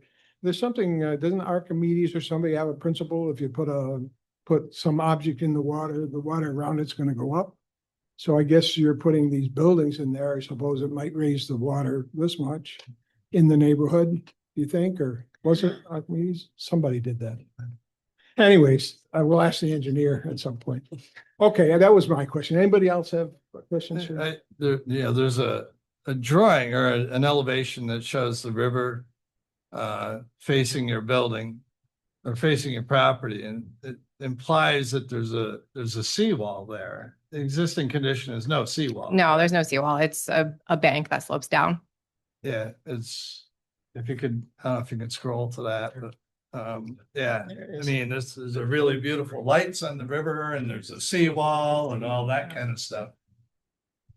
Again, these are there you go. preliminary. These are So- these so are if you these back are a up- little these are preliminary, so I'll Okay, just say so that. You're not building. a So seawall. no, the gray area is the slope down, basically from the path to the river. It because it's not colored, it may look like it's not a wall. Yeah. Is that what it is now, riprap? Right, that's the question. The It's existing condition- vegetation and with some riprap, yes. So If you go farther south though, where the boat launch is, there is A a lot of a trees. decayed seawall there, right? Yes. And that runs into this property I on the southern end? don't know for sure. I will double check with our team. I think, the presentation shows the seawall. Obviously, you're saying there isn't going to be seawall. If there was, it would require much more, approval process with, it's a federal waterway, so building a seawall require quite a bit. My concern is that, we talk about two types of flooding here. One is the river rising, 100-year floodplain, okay? The other is that the usage of the stormwater sewer and the sewer is creating a circumstance where either it's because of rain or the fact that the capacity won't take it. The intersections are now flooding, or ponding. Yeah. So just to be clear, we're talking about two types of flooding. When we talk about the commercial spaces, we're talking about 100-year flood from the river. If we could see the existing conditions on the river, maybe there's some larger riprap that would kind of help with that issue. But I think engineering is going to have to take a hard look at the numbers on how this is going to impact the ponding on Second Ave. Can I ask one?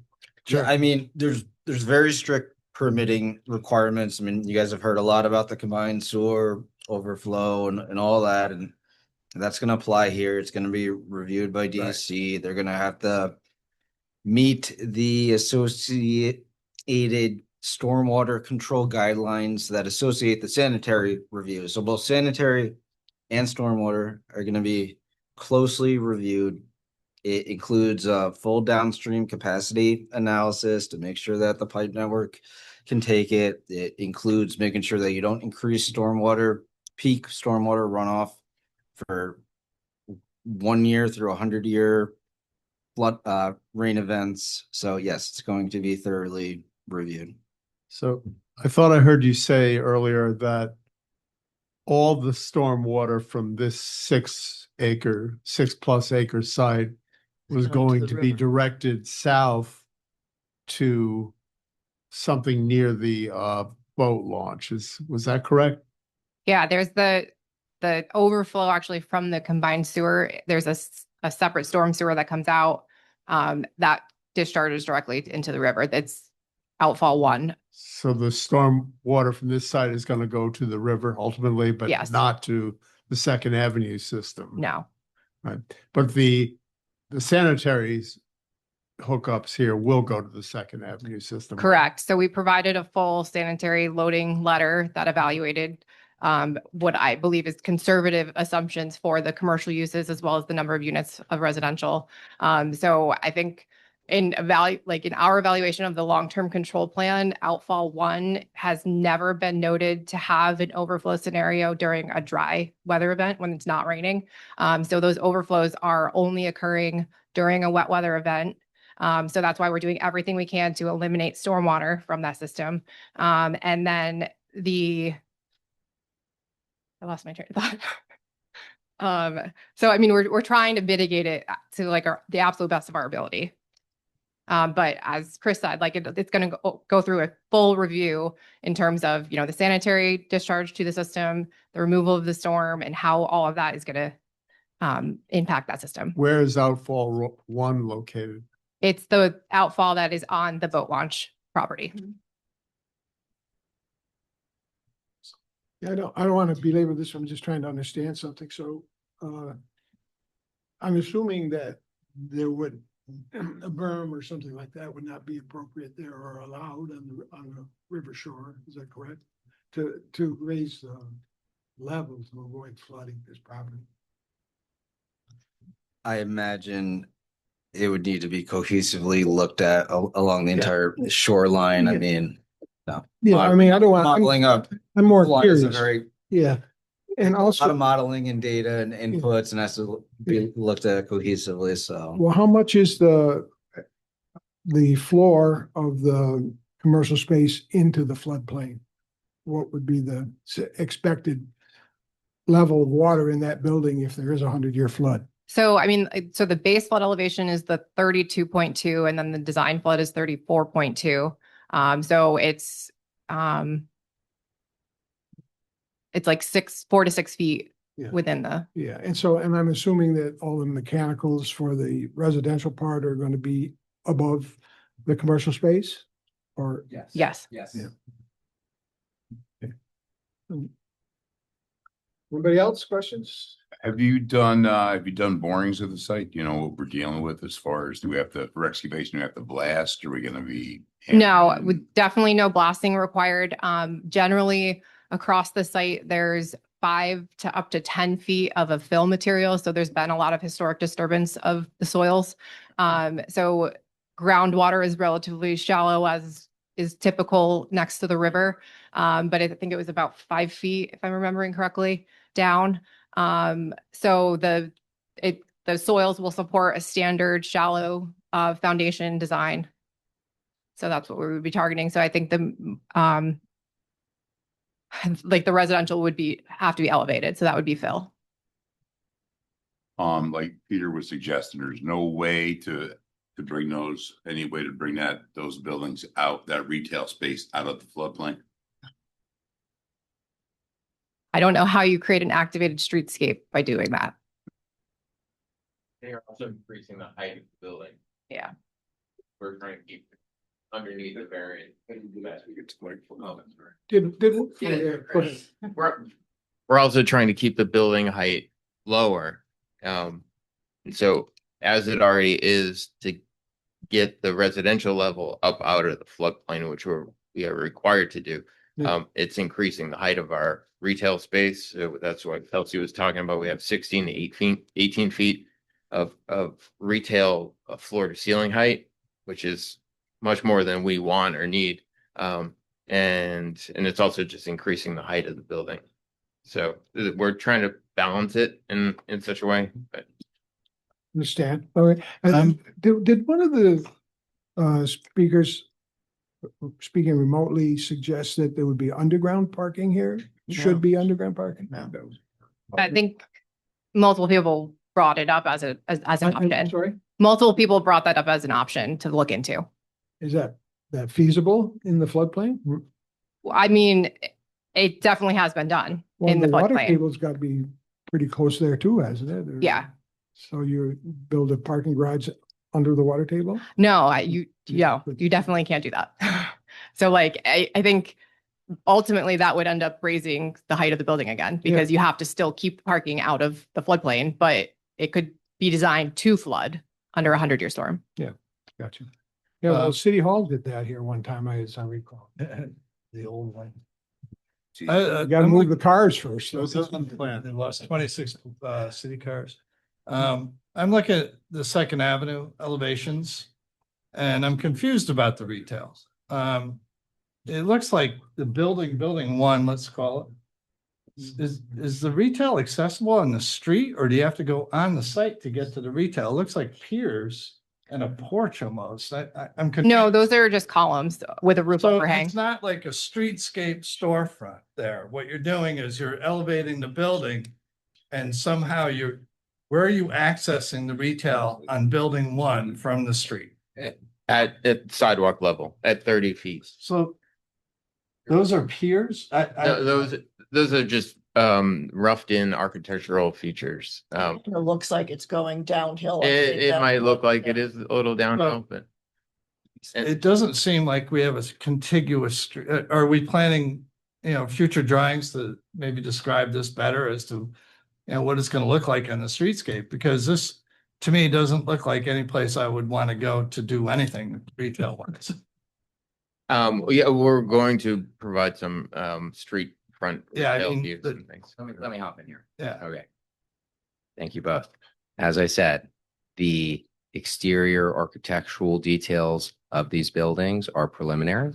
The intention is to have access to the retail from the street. The access to the buildings is on the side of the buildings. And there's a staircase and a ramp. And so you walk up to that first floor, if you will, okay, from the side. And so the retail is fully accessible from the street. Okay, so the drawings you submitted so far, Or nothing. I'm looking at building one. Let's go here. Okay. Can I zoom this? Oh. So here is our street wall. I'm sorry, this is a little out of focus, and our sidewalk. Okay. Can you speak a little closer to the mic there? I can hardly. hear Sure, absolutely. My apologies. Do we want to look just at building one? Either, whatever. Oh, they're all, each building is at the street level when it comes to retail, right? Now, those retail spaces, what did we, 16 feet is what it was? 16 to 18 feet. So that second level there that you see at the street wall, right, is actually a double height retail, not double, but above a standard height floor. Okay. And that is because a single flight, the retail, if it was just that first level, would be about 8 feet or 6 feet. What was it? 8, which is too low. And so we now have a 16-foot retail space. So you have a voluminous retail space, letting light in. There's a lot of different ways those retail spaces could be used. They're going to be Now, marquee spaces. I guess I don't understand the definition of this, there's this 8 foot, and then we're saying it's 2 stories, but to me, it looks like, I don't, a little bit about retail. I don't understand why you wouldn't have exposed storefronts. Instead, you have a band at about 8 foot, it looks like to me. And these drawings are confusing, or the elevations are confusing as to the retail. Not defined, So to zoom in here again, you have entrances there, right? Underneath. Right here, right? You have an entrance here potentially. It could be here. It's yet to be determined. Okay. The retail space the height of the retail space only at the front of the building will be about here. Okay. And that is because the standard height here is 8 feet, which is below code. And so we want to have a retail space that can accommodate customers and businesses. And so that only in that first floor condition, that retail condition, and I can show you here on the drawings, right? So you have your retail section here, right? And then here it is open to the retail, whereas on this, where the residential is set back at that first floor level, you have residential. And so you will not have residential at the first floor level, quote unquote, because it'll be utilized for the retail in order to achieve a height that is code acceptable. I understand the height. Okay. I don't understand the band. And are you entering the retail space underneath some sort of A canopy, right? That's like a Is it canopy over it. Like or some what type is of that? shade structure. It is a rain. It is a rain canopy. It is a small canopy, but you are walking into that retail from the street. I couldn't tell that there's anything in there. Is that, just more a question probably for the architect, are you trying to hit like codes or architectural guidelines that's driving that, or is that your own architectural decision, Chris? It's really preliminary. We're trying to bring some scale to the street side. We can have a double height storefront that extends 2 stories. We thought having a canopy at 10 feet was more to the scale of the sidewalk. Again, we can come But back. the windows we see above the canopy, they are actually the top of the commercial space. That's right? correct. That's how tall the retail Yeah, is. gotcha. As you proceed to the rear, to the west, the windows on that level will all be residential units. It's just in the front that we have the retail. I would say certainly for next time, we can bring a rendering view that helps, a little bit more. I'm going to leave the mic here. That help show that here. Is that the grade basically level back to the river bank, or does it drop off? So the sidewalk's approximately at 28 feet. As you head west along the site, it goes up to about 34. Goes up? You go up as you're approaching Price Chopper now. Yeah. You're going up a hill. So your high line is right. Yeah, so in trying to match the existing grade as much as possible and avoid both cutting and filling to the maximum extent, what is occurring is that basically the highest elevation of the grade at the parking lot is pretty close to where the existing elevation is today. So that naturally the grade slopes down from that high point towards Second Avenue. So what we're doing is capturing that stormwater in catch basins and then basically bucking grade to go. And so the storm sewer will get deeper to send it to the back to get it out of the combined sewer. And did I understand you to say that behind the commercial space at that level is going to be residential space, or just residential style windows? Is that commercial space occupy the whole first floor? No, so So as you go back, you get into residential? I will show you that. I just want to make I want to be super clear here. So where you see the cursor here, right? This is the high point, okay? And it slopes back this way, and then it slopes to the river. So the high point is right about here, okay? Right. With respect to your question,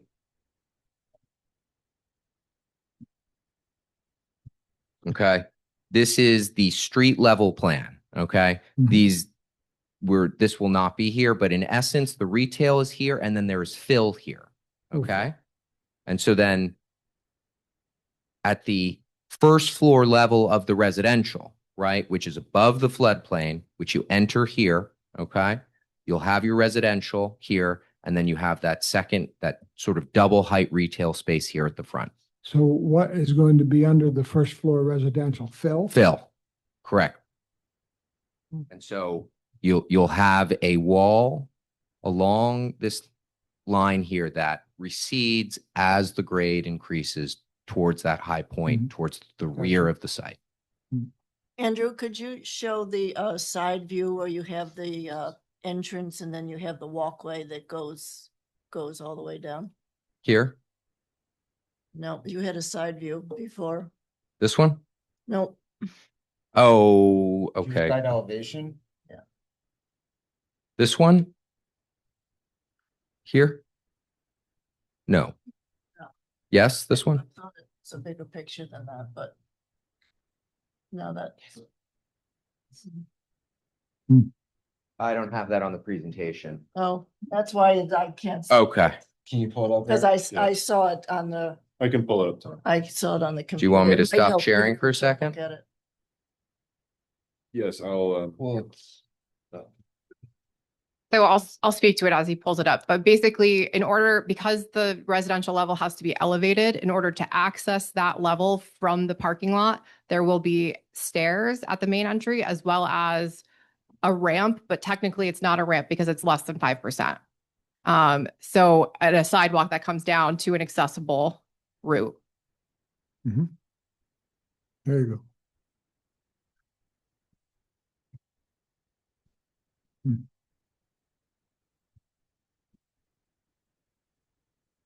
So that's showing railing along the ramp portion just because of fault protection, but that grade is actually, it's less than 5% path to the main entrance of the residential.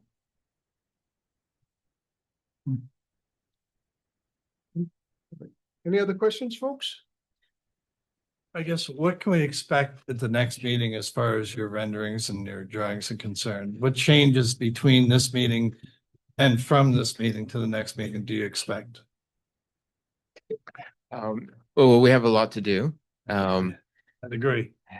I've taken some notes. What we typically show are some renderings, both from the street, sidewalk. We cut some sections for you, so we can really understand what the retail is going to look like, and how it's going to feel, what the scale is, and also I think help to explain some of the floodplain issues and the stormwater things that we have to overcome. And I think we also just have some work to do on some elevations. I mean, maybe a little more specific. So we will have, a more defined color palette, right? In terms of what these buildings will look like. And materials. And materials, right? And how those materials are arranged, the aesthetic of these buildings. And the architectural detail too, or is that? Yes, that yes. later, or? Nope, that will be there. I just want to say, we had some interesting feedback on the callers, and Stephen presented some really good ideas, and I think we shouldn't overlook any of that also. Just be all inclusive in what your note. I saw you guys taking notes, so I know you, but I think it's important. Everyone is, it's early, but the detail is going to matter more so early than it will later. So I think if we can flesh that out a little bit better and consider some of the other thoughts. I know Barb mentioned the parking underground. That's not going to work probably. So, but the appearance of the buildings maybe, and all the other things that were mentioned during the call, I think are important. Yeah, and I would just say generally, this is an evolving process. We want to hear your feedback. I did present to the Lansingburg Community Association on May 12th. We're engaged in the community. Nobody's hiding. Too softly, really. I presented to the Lansingburg Community Association on May 12th. We are engaged with the community and the city administration. We are out in the open. No one is hiding here, and we want to hear feedback, and we're excited to incorporate that. Okay. I think we had the benefit of some good comments tonight. I'd like to see, when we talk about the path, I'd like to see some cooperation. We don't want to take on more as a city. We're already pretty busy. I got a lot to do. I know if we said Parks and Recreation go clean up their sidewalk or their path, that would be a problem. Or if it's DPW, whoever. So I think it's on your site, even though if it's accessible for city use, we would probably have to have some sort of arrangement for maintenance. Possibly some kind of easement or access or something like that. Covered in maintenance. If we were truly, I know the mayor and she's worked in the canal and the waterway for years. One of her big things is having a water front access from north to south of Troy, all the way. And so that is a priority. Yes. But we're looking for everyone to participate in that. Understood. Not just us to say, hey, yeah, well, we'll take care of the path, So it is a team effort. I really want to underscore that. We are working with the city to figure this out. I've engaged multiple department heads. I've engaged their planning department and their grant team. We are working together to find a way to make this happen. Yeah. It is our intention. I can tell you, you're farther ahead than they were years ago when there was a Freihofer site and they put the Walgreens there. That went on for a really long time. So you're already farther ahead than that. You do have a long list of stuff though. So. Yeah, when you do your building renderings, I certainly, with all the architectural guidelines that you're supposed to be following, I would certainly like to see a building that looks a hell of a lot more interesting. Chris, you're in the hot seat. All right, so I think you're looking for intent to take lead agency status tonight, right? Please. Is there a motion on that? Yes, I would like to make a motion that we take the lead on seeker, Lead agents. lead agency. Yeah. Your intention, Intent. intent to lead. I would like to, Move the board to announce its intention to act as lead agency. yes, I would like to, I'd like the board to act, the intention to act as lead agency for seeker. Second, I'll second that motion. discussion. All in favor, say aye. Aye.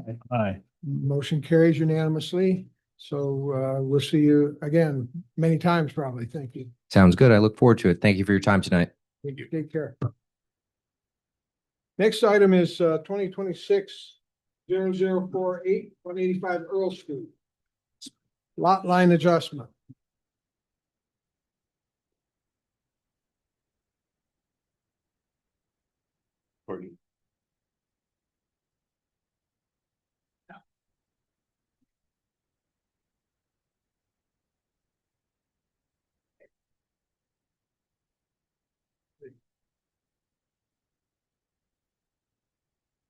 One second, sorry, sharing my screen. Can I just, excuse me a second. So is there, I mean, if we approve this and it creates a non-conforming lot, is that just it? Or do they have to get something else done about that? This is their first meeting, so with the understanding that they would need variances, they are in line to attend the ZBA meeting in the first week of July, which So would require mean that zoning? they'll understand if they're gonna be able to have a non-conforming lot as a result of this subdivision, which would be determined before you guys have a hearing. Okay, so the ZBA will act first. Yeah, gotcha. But I guess I'm asking the question of, does this planning board basically authorize a non-conforming lot, approve a non-conforming lot? No. The zoning board does? That's what you'll refer the applicant to the ZBA. Gotcha. They will grant as to the permission as to whether or not they can or cannot. Yeah, gotcha. Okay. And then they'll be returning to you with that permission, or if they don't get the permission, then they may not have to return to you because they would have to therefore have a conforming lot, which for a lot line adjustment would be handled by the Director of Code Enforcement alone. Gotcha.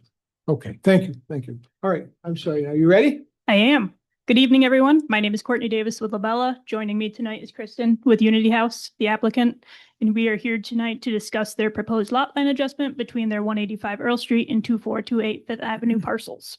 So the figure you see on screen shows both the existing conditions and proposed conditions for both pre and post lot line adjustment.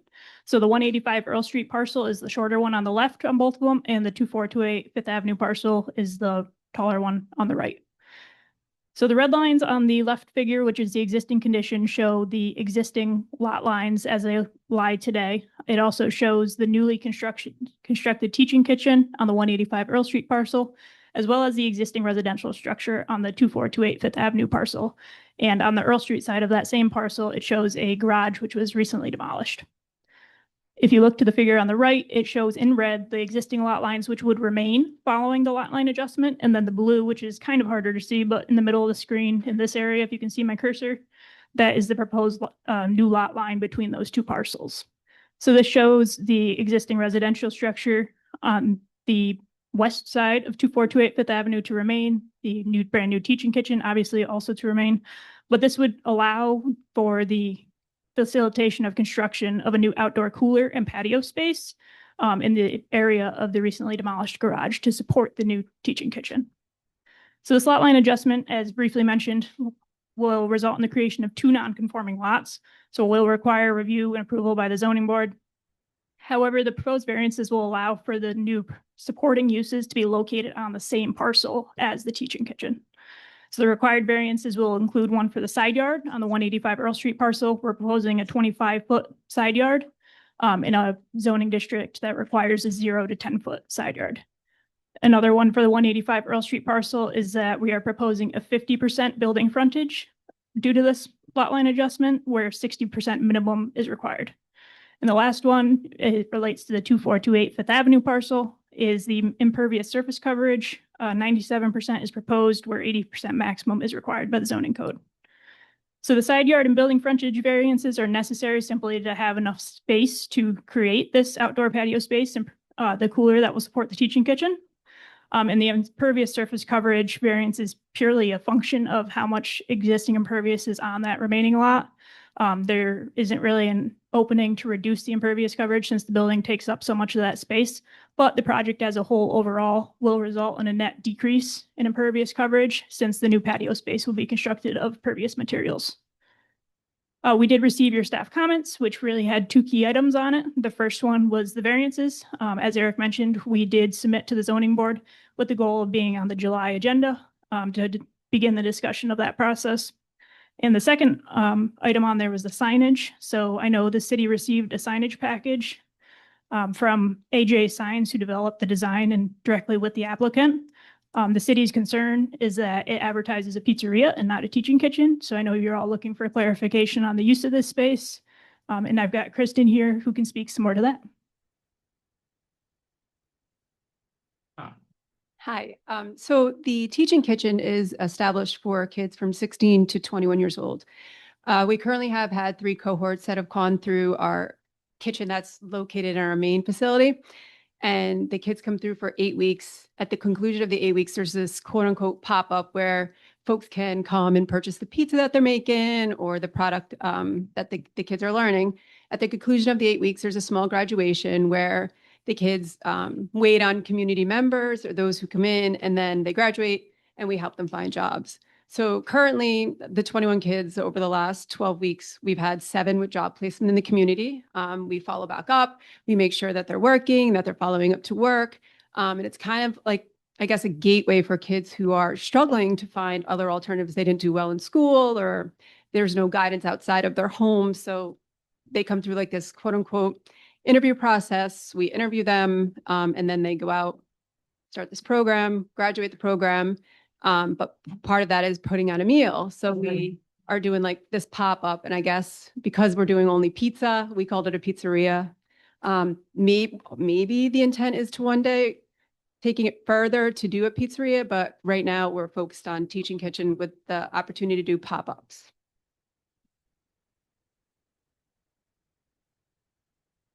So there's no, I just want to ask my staff, there's no problem with this being put between the door and the window, permanently affixed to the building? That's not a problem? Are you The sign. referring to the sign? Yes. The sign's location is not an issue, or the size of it. In fact, as an update, I just received this afternoon that the current application to the building department has been withdrawn. So I think they're reevaluating sign. So I'm wrong. Is it okay if I? Yeah, no. So we really want to be a community member. We're really focused on doing more for the kids. And if that's a holdup, we don't want to push back. You already do a lot for us, and we want to just continue that working relationship. So we're going to put it on the inside. So when you walk in, it's still there. We created it. But that's Okay, so there'll be no sign on the outside at all? correct. Yeah. So I thought that was a little bit misleading. People might want to walk in and say, hey, I want to go get a pizza, or. They can on the pop-up, but right. Yeah. So, Yeah. so when you walk in, it's going to look like a restaurant. It's going to feel like a restaurant. There's going to be space upstairs. In the rear of it, there's a teaching spot. So we have, where the kids will learn the craft, the trade.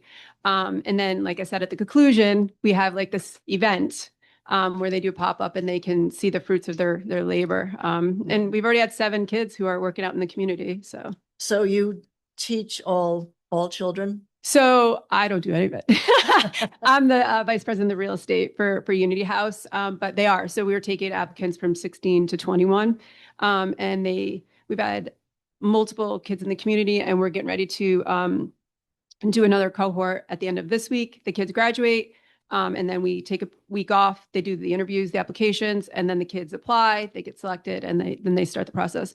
And they're actually getting paid through the Department of Criminal Justice right now to do it. So they get minimum wage, and DCGS pays the minimum wage, and it's just part of the anti-violence, kind of like giving kids an opportunity to do something else with their time. So. Well, it's funny, as I was driving here, I asked my car to tell me when Unity House started, blah, blah, blah. And was started, Unity House in 1971 in Troy, was started by a nun and 2 friars. Yeah, so that's kind of like where we got this. We really stepped outside on that one. Yeah. What happens with, after we make this lot line adjustment, what happens with 2428 Fifth Avenue? Great question. So we currently own 2428 Fifth Avenue. We have 2 residents that in there, and they're community members who live in the apartments, and they pay rent, they work in the community. So we basically purchased the building because the garage that was hooked to it, it was in the alley. It was a drug house. We had to constantly keep going in, calling people to get them out. And then we're like, why don't we just buy this? It's hooked to ours. We approached the gentleman who owned it. He said, you can buy it. It's condemned. So we did, and we fixed it up, and we got rid of the garage, took care of that problem. So we plan on keeping both properties to continue to, do better for that. 2428 become a non-conforming lot because of it? It does. So you need a variance for that as well as, Yes, so of the 3 that I mentioned, the maximum impervious coverage is related to the 2428 parcel. Okay, any other questions? I don't think so. Okay, thank you. Any member of the public want to speak on this application?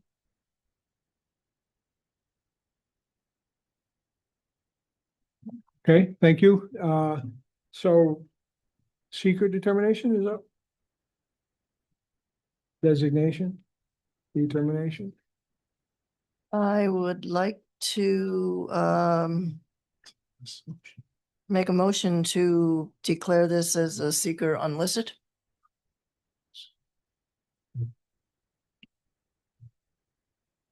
Yes. Unlisted with sufficient information I think so. I do. to, They could just declare the project unlisted as a seeker, right? it's not type 2. No, it's unlisted, but usually they'll just Unlisted. declare the project as unlisted prior to, Instead of.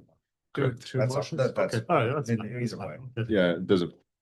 So we want 2 motions? Mhm. It's up to you. One, It's up to you. You can do one or Yes. 2. we'll leave it up to you, Tony. Well, I'm going to declare this as seeker unlisted. I second. Discussion? All in favor? Aye. Opposed? Motion carries unanimously. And I would like to declare this application complete if everybody's in agreement. No, now the declaration, if you feel so inclined. Thank you. I'm There's sorry. sufficient information To declare this a negative declaration under seeker. I second. Discussion? All in favor, say aye. Aye. Opposed, no. The motion carries unanimously. Now, And you can Make, you I can would refer it to the, refer this to the ZBA for their July 1st meeting. And There is precedence for completing an application and scheduling a public hearing contingent on ZBA approvals. Yeah. So they're already in front of ZBA? no, July 1st. So they have not. July 1st. but the ZBA, you'll be able to get before the ZBA before our next meeting, is that correct?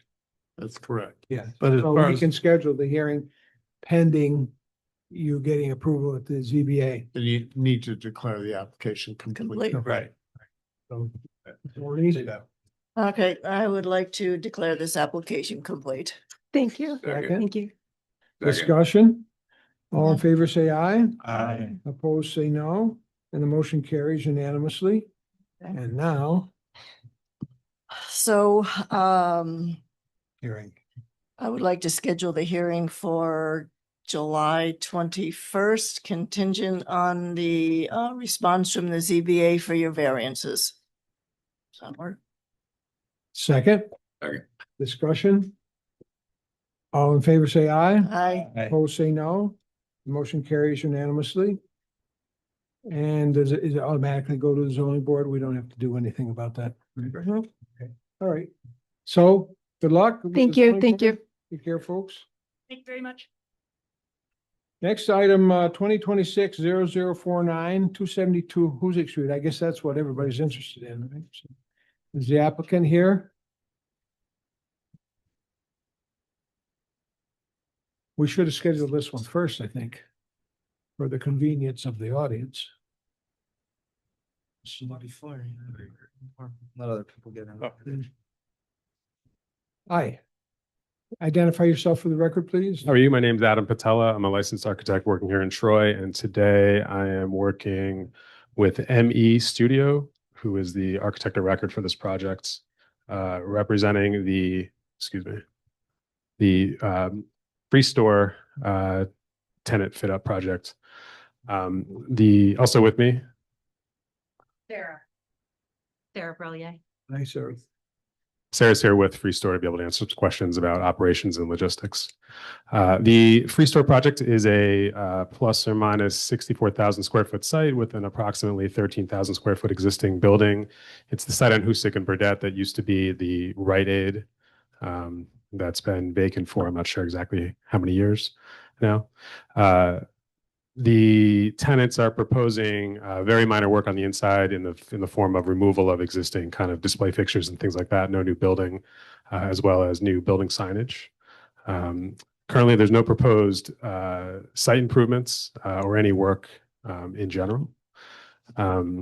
The comments from the staff comments kind of fell into maybe three categories of comments. I think maybe we could address a number of them tonight. The comments generally had to do with kind of basic things like snow removal and bicycle racks and things like that, which we're happy to provide locations for at our next for the next application, as well as a number of questions about kind of the logistics of the operation and donation-based questions, resulting in kind of security questions and things like that, as well as disposal of unwanted and unsold or unused items. And then finally, there were two or maybe three issues regarding site improvements that we were hoping to kind of gain some insight as to expectations on. And ultimately today, we're looking for a seeker declaration as well as a declaration that the application's been complete. Just to kind of, I think maybe we could deal with the way that the store operates and kind of the way that donations are handled. The current kind of business model is that the store would be open Tuesday, Wednesday, Friday, and Saturday from 9 o'clock to 3 o'clock. And shoppers and people with donations would be kind of managed through an appointment process. So it's not necessarily an open door at the moment. You would make an appointment to drop something off, and you would also make an appointment to shop at the store. We have kind of a flyer that would kind of explain or be solicited. We can, if we're able to, can we pass out copies of this, Eric? Do we have? Okay. So we have this this flyer that kind of describes the type of materials that are donated that Sarah will pass around. I don't know that I need to list every single thing here, but the gist of it is that large items such as furniture and beds and cribs and things like that are not part of what this store is seeking to offer to the public. Essentially what happens is things are donated and then shoppers are allowed to shop and peruse the goods, and things are given away for free. So there's no monetary exchange. I think there were concerns that what happens with items that were not given away, and the items that are accepted are generally small enough that they would be kind of acceptable as trash from your own home or something like that. There's not kind of this collection of large, pickup truck kind of requiring materials. There's also the donations are handled through an appointment system. So there's not kind of an open donation dumpster, let's say, like you might see in other parking lots where people could just come and openly dump things. There's a person around the side of the building at the current loading dock location that would manage donations. That's very explicit. The signage around the building kind of points people to where the donations would be kind of dropped off. I just want to give you a second to maybe look at the list of things that are accepted and the things that are not accepted to kind of understand the scope of kind of things that might accumulate. The reason I wanted to go over kind of some of these items is that there were a number of staff comments regarding, again, what happens to the disposal of items that are not sold, and none of them are really large enough that they would be kind of like a nuisance. What happens regarding just people kind of dumping things on site? I mean that they're not a nuisance. If you're not selling them. They would all fit within a dumpster. They wouldn't be kind of collecting you're outside of a proposing- dumpster. You are proposing to dispose of them in a dumpster? Your Yeah. dumpster? I believe so. Yes. So unsold, unused, ungiven away items, if that's the way to say it, would be disposed of on site in a dumpster, all of which could fit inside of a dumpster.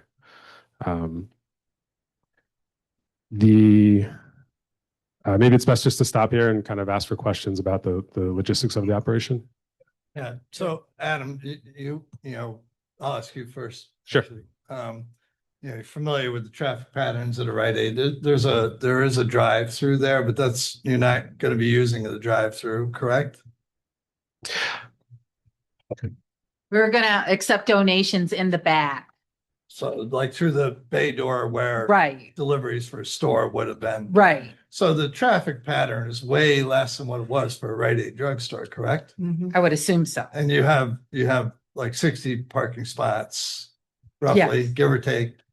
Yeah, 60 parking spaces is tremendously above what they would need. Right. Okay, that's what I'm getting to. So, a Rite Aid would have been open till what, 9 o'clock at night?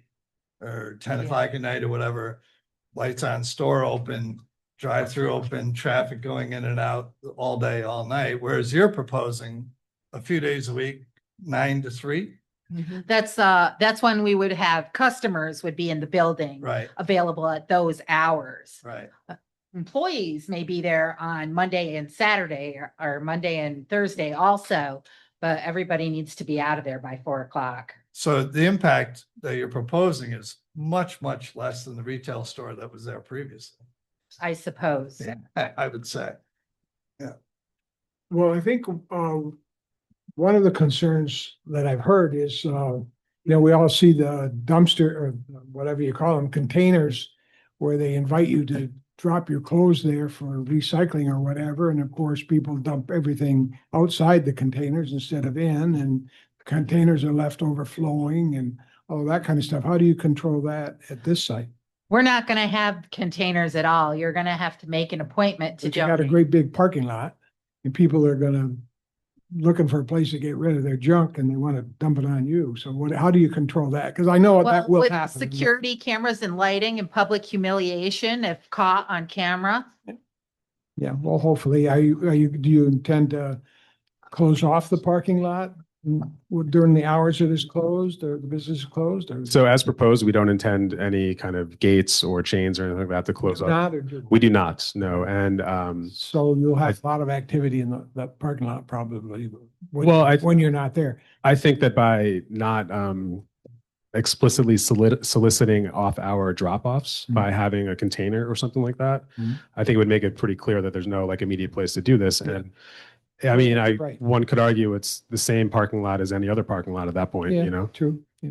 But can I ask you, do you have a similar operation someplace else? Is that correct? We currently have an operation in Bennington, Vermont, and there's not many problems in Bennington with Is it drop-off. operated the same way? Same days? Similar, no. it's Is it open operated every day? differently.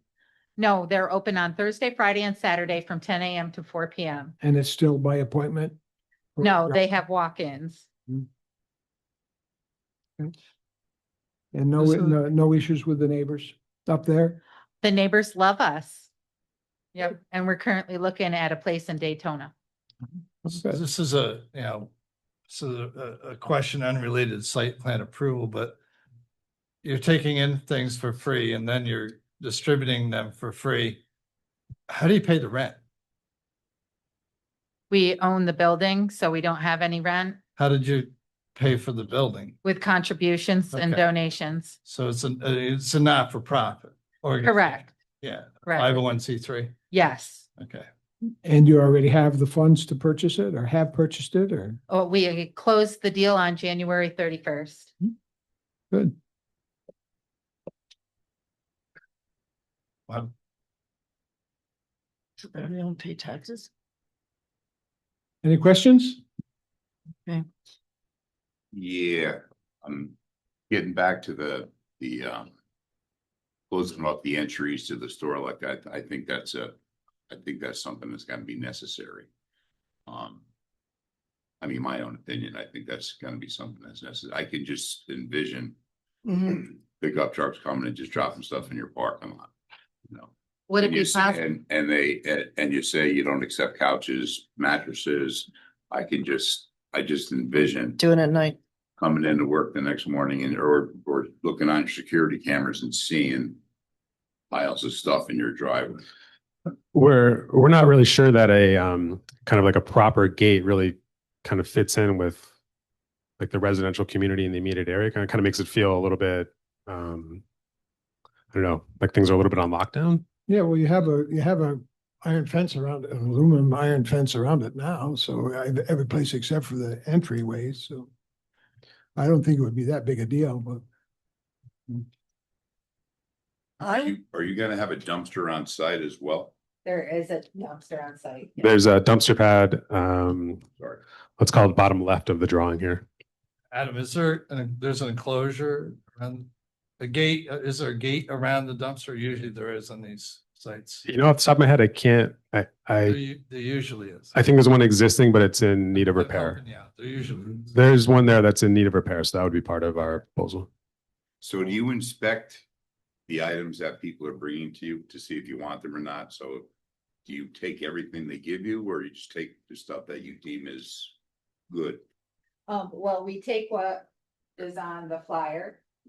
We take what's on the flyer. It's got to be in good condition.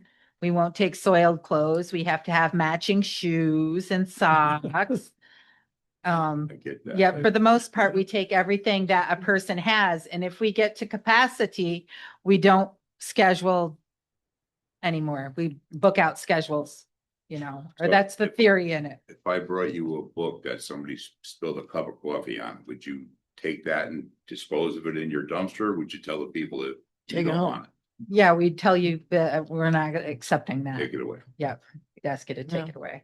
So the benefit to someone contributing or materials or goods is what you give them a receipt, a perceived value. We are not allowed to make up a value for the product that you donate. We can give you a receipt that you can fill out and it tells you what form you have to use for the IRS. But Same as we give you a Goodwill. receipt with a blank value and you have to say how much it's worth.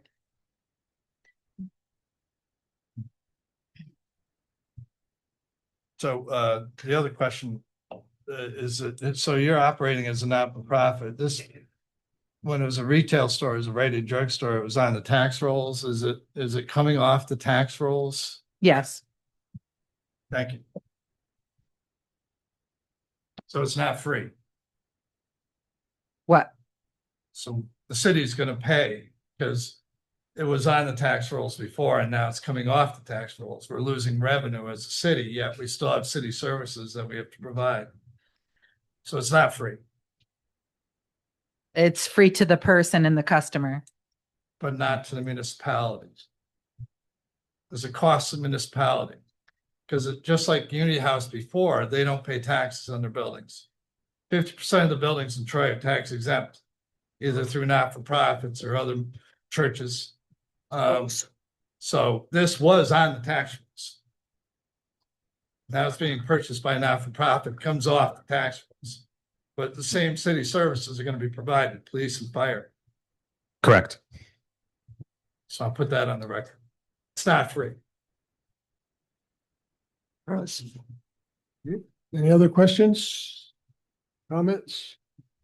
I think I agree with Jim Schufelt that at least have a holes with maybe a chain across your driveways when you're not in operation so people can't go into the parking lot. Could we have the opportunity to develop a relationship with the community and look back at it again in 9 months or so?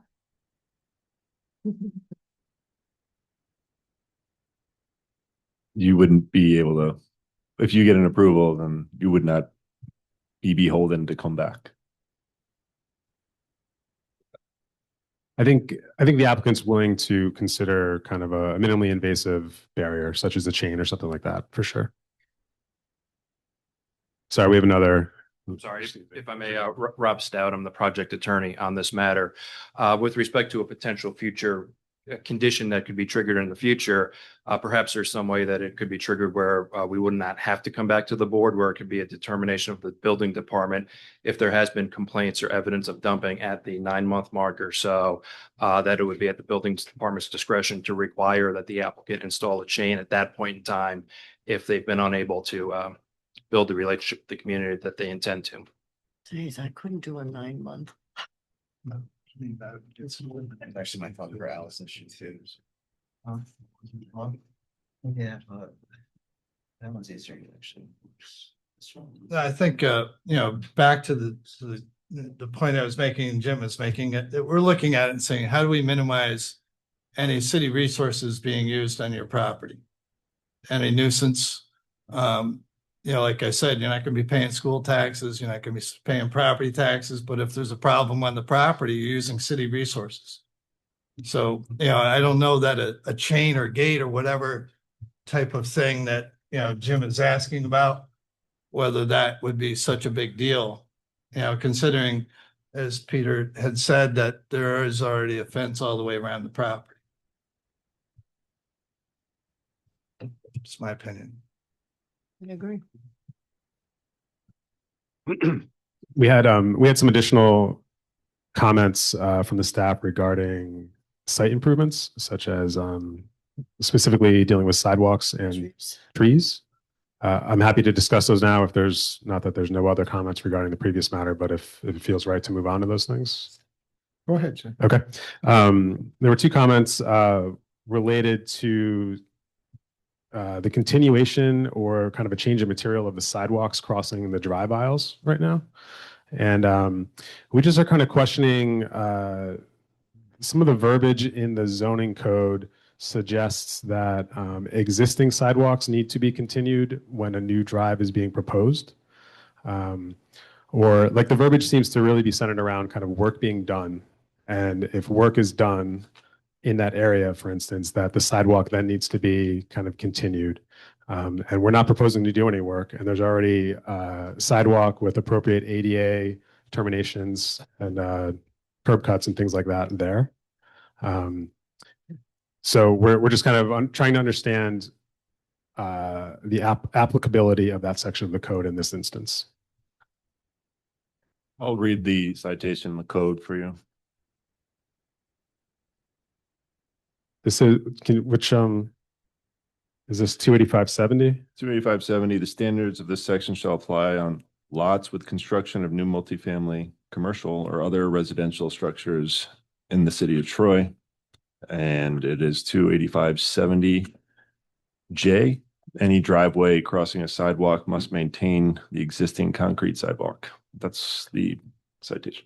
So it's kind of our question is, first, we're not proposing anything new on the site. Second, any driveway crossing a sidewalk must maintain the existing concrete sidewalk. There's no existing concrete sidewalk crossing the driveway right now. There's kind of as illustrated here, the sidewalk stops and starts at the drive aisle exists as it currently is. So there's no existing sidewalk to kind of continue or maintain across the drive aisle. There's sidewalks on both sides of all the drive aisles.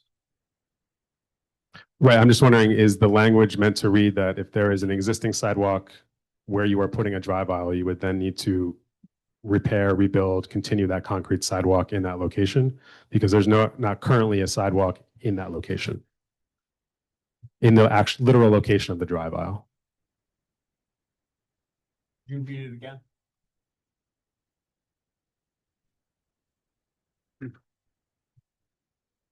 The standards of this section shall apply on all lots with construction of new multifamily, commercial, or other non-residential structures in the city of Troy. 285-70J states any driveway crossing a sidewalk must maintain the existing concrete sidewalk.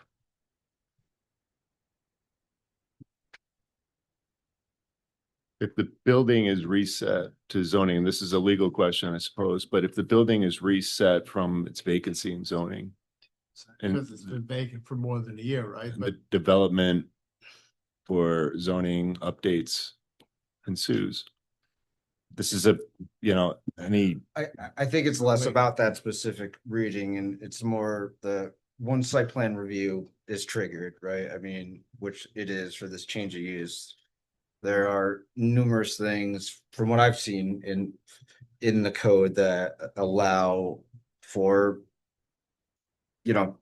these provisions to be required based on the fact that site plan review has now been triggered, like you could also point to the complete streets verbiage of accommodating all pedestrians and vehicles and things of that nature. certainly for any new, we would require a sidewalk at grade, right? Just if I may respectfully, the trigger for a site plan review is a change of use. The trigger that was read with respect to the sidewalk issue at 285-70A is that the standards of this section shall apply on lots with construction of new multifamily, commercial, or other non-residential structures in the city of Troy. Not a change of use with respect to any of those three things, but a construction of a new example of one of those three things. Well, regardless, just looking at it, I think it's going to be difficult to continue sidewalks through those curbs based on grades and maintaining ADA. I mean, that would take a potentially significant amount of work. It's a steep driveway slope down to Burdette, and ADA cross slope of a sidewalk is limited to 2%. Can lead to cars bottoming out unless you do like a full regrade. So it will become a larger effort than just try working on the apron. Just Is that entranceway on Burdette or is it on Hoosick? It's two. who's it gets into DOT stuff. Yeah, okay, so it's on. So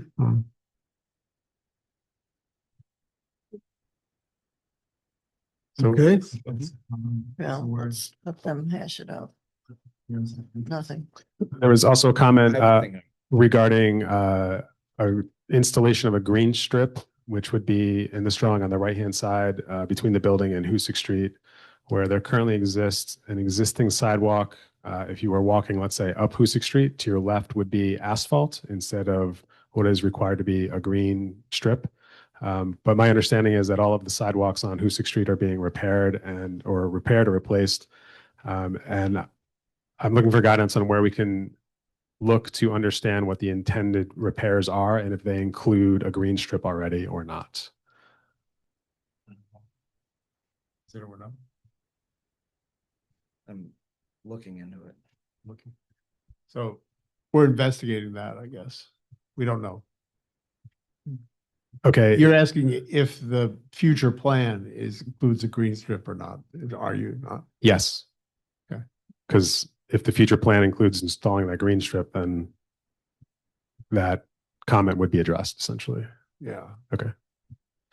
I think the state is involved in the reconstruction. Yeah, it's a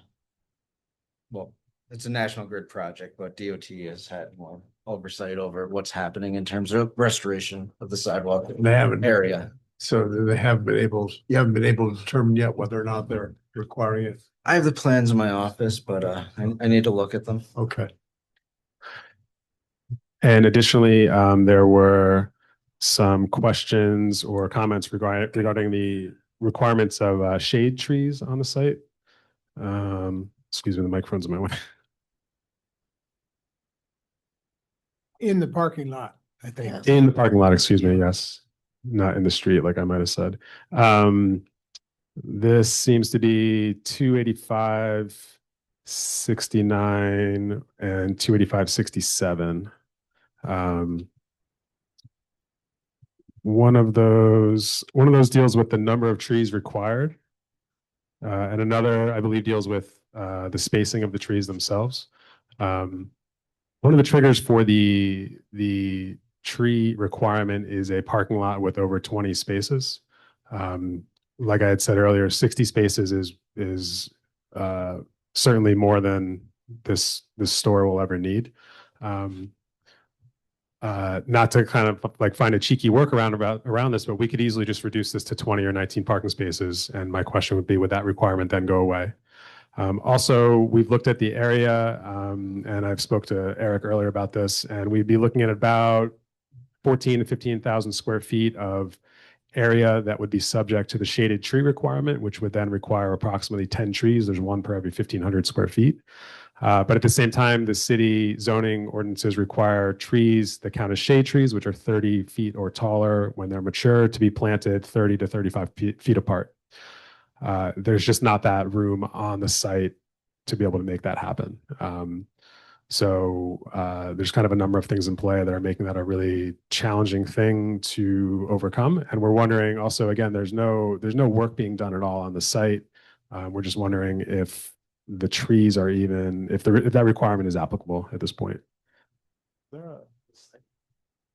So can I just ask a question? If you're going to reduce the number of parking spaces, how do you do that without putting something else there? You're just going to leave it blacktop anyway, right? No? Correct. Again, I'm not looking for like a cheeky workaround. I'm just saying the code doesn't read about as far as I can tell, maybe I'm wrong. There's nothing about asphalt area. It seems to be triggered by the number of parking spaces in the parking lot itself. Additionally, the landscaping requirements seem to, in section 67, note that the requirements of the section apply to new or expansion of parking lots of 10 spaces or more. So we're not suggesting a new new parking area, and we're not expanding the parking area. In fact, we're happy to kind of shrink the number of parking spaces required. Well, can I ask, do we have to address will we have an opportunity to address these things and the issue of security or gates and that kind of stuff at a later point? This is not really germane tonight, is it? Yeah, this is the first meeting, so, Yeah. I mean, So, but I we think can develop our. yeah, I think we need to answer the legal question here, whether we can even require, if it is triggered, then we maybe can't even require it, but it's some more work for you. But I think you're getting a sense of some of our concerns, and you may have to address them down the road. If we have the authority to address them here, we may be addressing them. So you might want to be thinking about them, and you might want to work with the city planning department, engineer, and corporation council to determine whether or not these things are actually required, or they're not triggered because it's only a change of use. So, but I don't think we're going to beat it to death tonight. Yeah, I think we were just asking like to solicit kind of opinions on what's Gotcha. happening. I'd be happy to have an offline conversation Yeah. with the Corporation Counsel's office. Yeah. Okay. All right. So anything, do you have others to address there? I think that's it. There was like a comment about providing a bike rack. We're happy to do that. Noting where snow removal will occur. We're happy to provide that. I think that was it. There was a question about, we circled no on our complete streets form about regular deliveries, but then, excuse me, it was noted that there would be regular truck deliveries, but really that means that people would potentially be delivering goods via a truck, but there's not like a Cisco truck coming through daily or something like that. Gotcha. So we can just kind of adjust the complete streets form to address that. There's also a comment, the curbs at Burdette entrance are intentionally sunk to allow for a drive entrance. This feature contributes to a state of constant disrepair on both lot entrances and Burdette. I'm not totally sure how to address that. Is that, yeah, I'm not sure how to address that. And also if that's a result of the site kind of being left vacant for however many months or years it's been vacant, or if that was a constant problem when Rite Aid was there as well. It was when Rite Aid was there, but I kind of leave it to our city engineer to, his discretions to how that should get handled. Yeah, I mean, the drop curb portion is fine, even recommended. It's just, but I mean, yeah, the asphalt apron itself looks to be in poor condition. I mean, I imagine you may want to repair that for your own sake too. That's Yeah, I think that general maintenance and repairs, totally fine. I was just trying to understand if we needed to make larger kind of infrastructure changes on the site for that, but it seems like it's more of a logical repair. Okay. Okay. So folks, we're going to give the public an opportunity to speak because I think that's what most of the folks are here for. But I guess you get a sense that I think anyways, I think a lot of the other members here think that it'd be a better operation if you had shade trees in your parking lot. And I think it would be better if you had some security on your lot for the hours that nobody's there. So, but whether or not we would require those or not, maybe you'd want to do it yourself because you just want to have a better operation, but we'll see. We'll see how all this goes. But if you, do you have anything else or? No, All right, thanks. so why don't we see is there anyone here who would like to speak about this? Sure, come on down and identify yourself, please.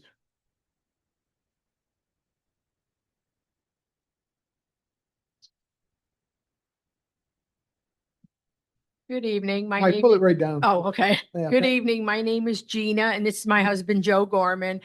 We reside at 2367 Burdette Avenue. So we're right across from the former Rite Aid.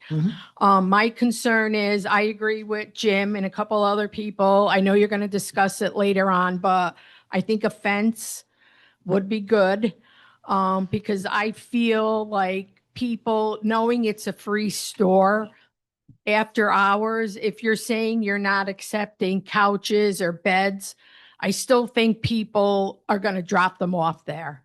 And personally, me, I'm a nosy neighbor, so I'm constantly looking out the window. So if I continue maybe to see a mess or something going on there, who do I call and get in touch with? And I think even though they have, if you have dumpsters, they're not going to help because I see them all through Troy where there's stuff all over the place and people go through it and rummage through it and they don't put things back the way they found it. So I'm very concerned. We do have a quiet neighborhood. We have RPI, Troy High. So I'm just hoping, if it does work out, that it does work out, but I don't want to see issues like where I have to call the police or call somebody because there's people over there rummaging through the stuff. And like I said, I'm a nosy neighbor. So I will be. Neighborhood watch. Yes. So I will be, looking out. Okay. Yeah, well, we hope we can avoid those things. So you don't have to. Yeah. I mean, a watch the birds and fence would be good. So then people can't get in there like after hours and, and just disrupt everything. Right. Well, we'll Okay. see. We'll see what happens. Now, are you going to give your husband an opportunity to speak or you? It's up to him. I just think there needs to be protocol and procedures in place before we get going with this. And I also think the biggest thing that from both sides is communication. We need to know what's going on because we live there, we pay taxes there. The store's coming in not paying taxes, but we still want to be good neighbors to everybody. And I think the city of Troy, it'd be good, but I also think we need to get something back for the constituents of Troy that pay the higher taxes on this, that, and the other thing. Okay. We're Well, homeowners, so we know, Sure. with taxes and stuff, so. Yep. Okay, good. Thank Well, you. thank you for your points and I think they heard you over there. Okay. Anybody else? Yes, come on down.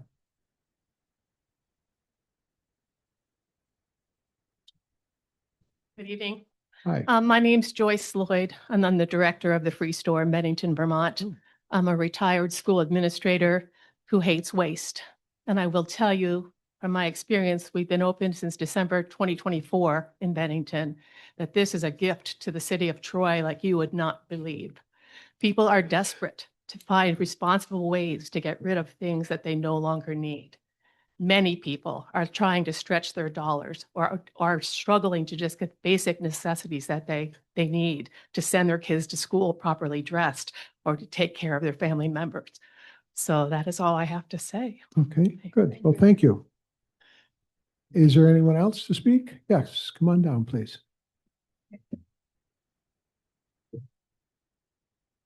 Not an opinion. I'm Yeah, wait till you get to the mic and then pull it down close to you, would you please? How's this?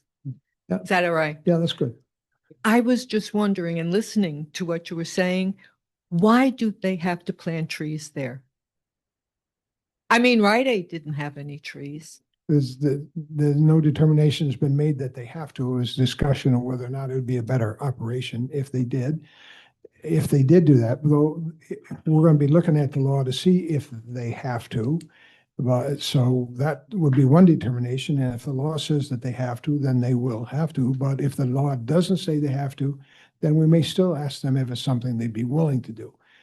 So we'll see. Is it because the building's being taken over? No. I mean, did you have Rite Aid put in trees?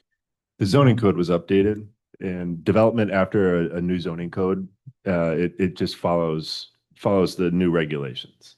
Oh, you want to know something funny? And then I'm going to go. We live on Hoosick Street. They took down all our trees.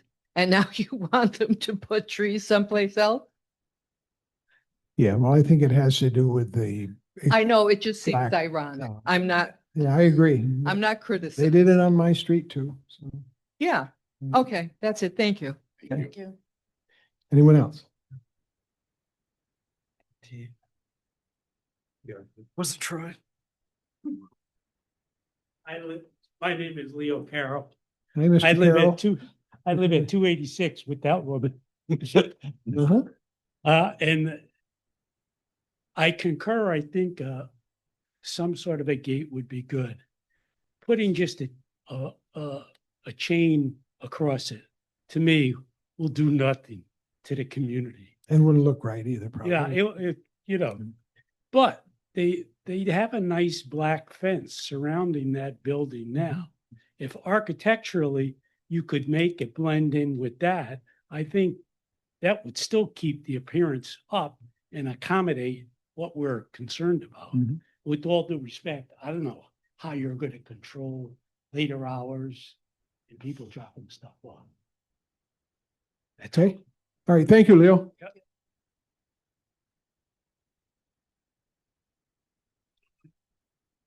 Is there anyone else? Okay. Well, thank you. We got a few motions here to consider. Do you have something, board? Do you want to address anything that was said? You folks? No, I was just gonna stand here for posterity. I was just gonna stand here to be able to address any remarks that might come up. Okay. Anybody? All right, so motions completeness? They need to come back. Staff is comfortable with the completeness of the application, is that correct? Yeah. So was there a motion to declare the application complete? Make a motion to declare the application complete with no variance. I'll second it. Discussion? All in favor, say aye. Aye. Opposed, say no. And the motion carries unanimously. Let's see. You have to schedule a hearing. The question is, do you want, with respect to the referral to ZBA with or without a recommendation, correct? Is that? Yeah, I mean, like, if you want to refer them to ZBA to address some of the questions that you guys brought up tonight regarding some of the site enhancements and whatnot, could certainly do that, but Which you don't have the most. ZBA would only be required if we're seeking variances, right? Or not necessarily. Correct. Well, I mean, if you got questions for zoning, in terms of what the code intends. You can, like you said, you can have an offline conversation with Corporation Counsel to determine the viability. I would probably suggest having that sooner than later. Otherwise, they are provisions that through the interpretation of the review require variances, and we would ask that you entertain those discussions with the ZBA.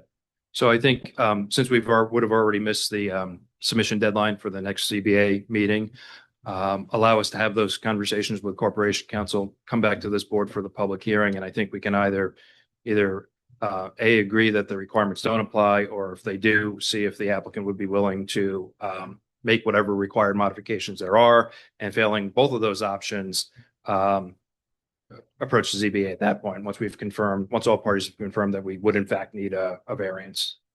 Provided that's acceptable to Corporation Counsel. Yeah, that's. Okay, all right, so we won't deal with ZBA, you guys will figure that out, and if you may have to go in another month beyond, but we'll schedule the public hearing for the next meeting of the planning board, right? Is that correct? It's correct. Yeah. So as a motion? Schedule a public hearing? Anyone? I make a motion that we schedule their public hearing for July 21st, I believe. Correct. I second the motion. Discussion?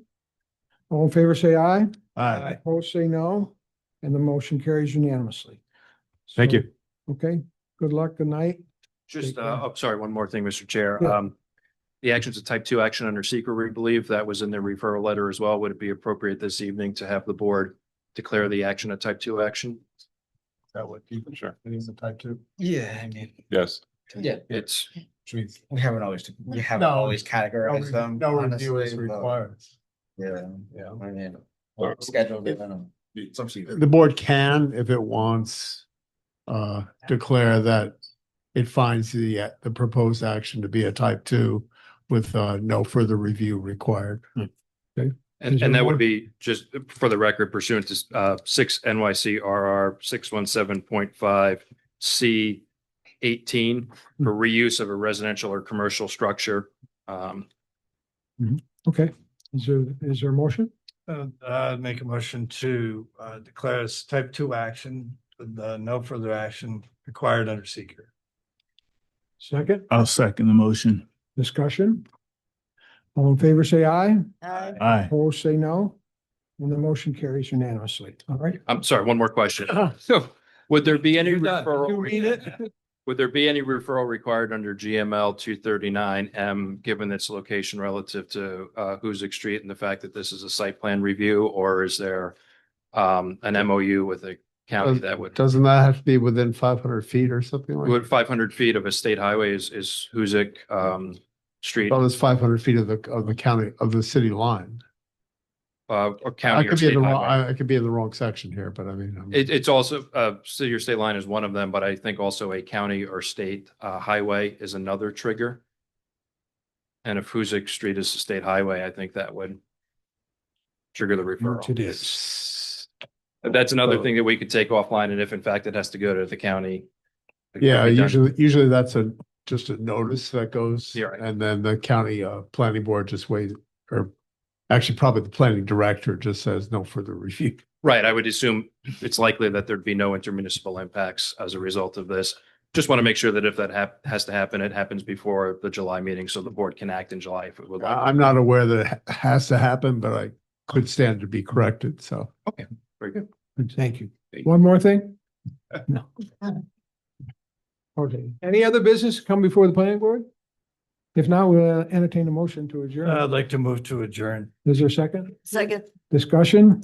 All in favor, say aye. Aye. Opposed, say no. Motion carries unanimously. One more question. Yes, sir. So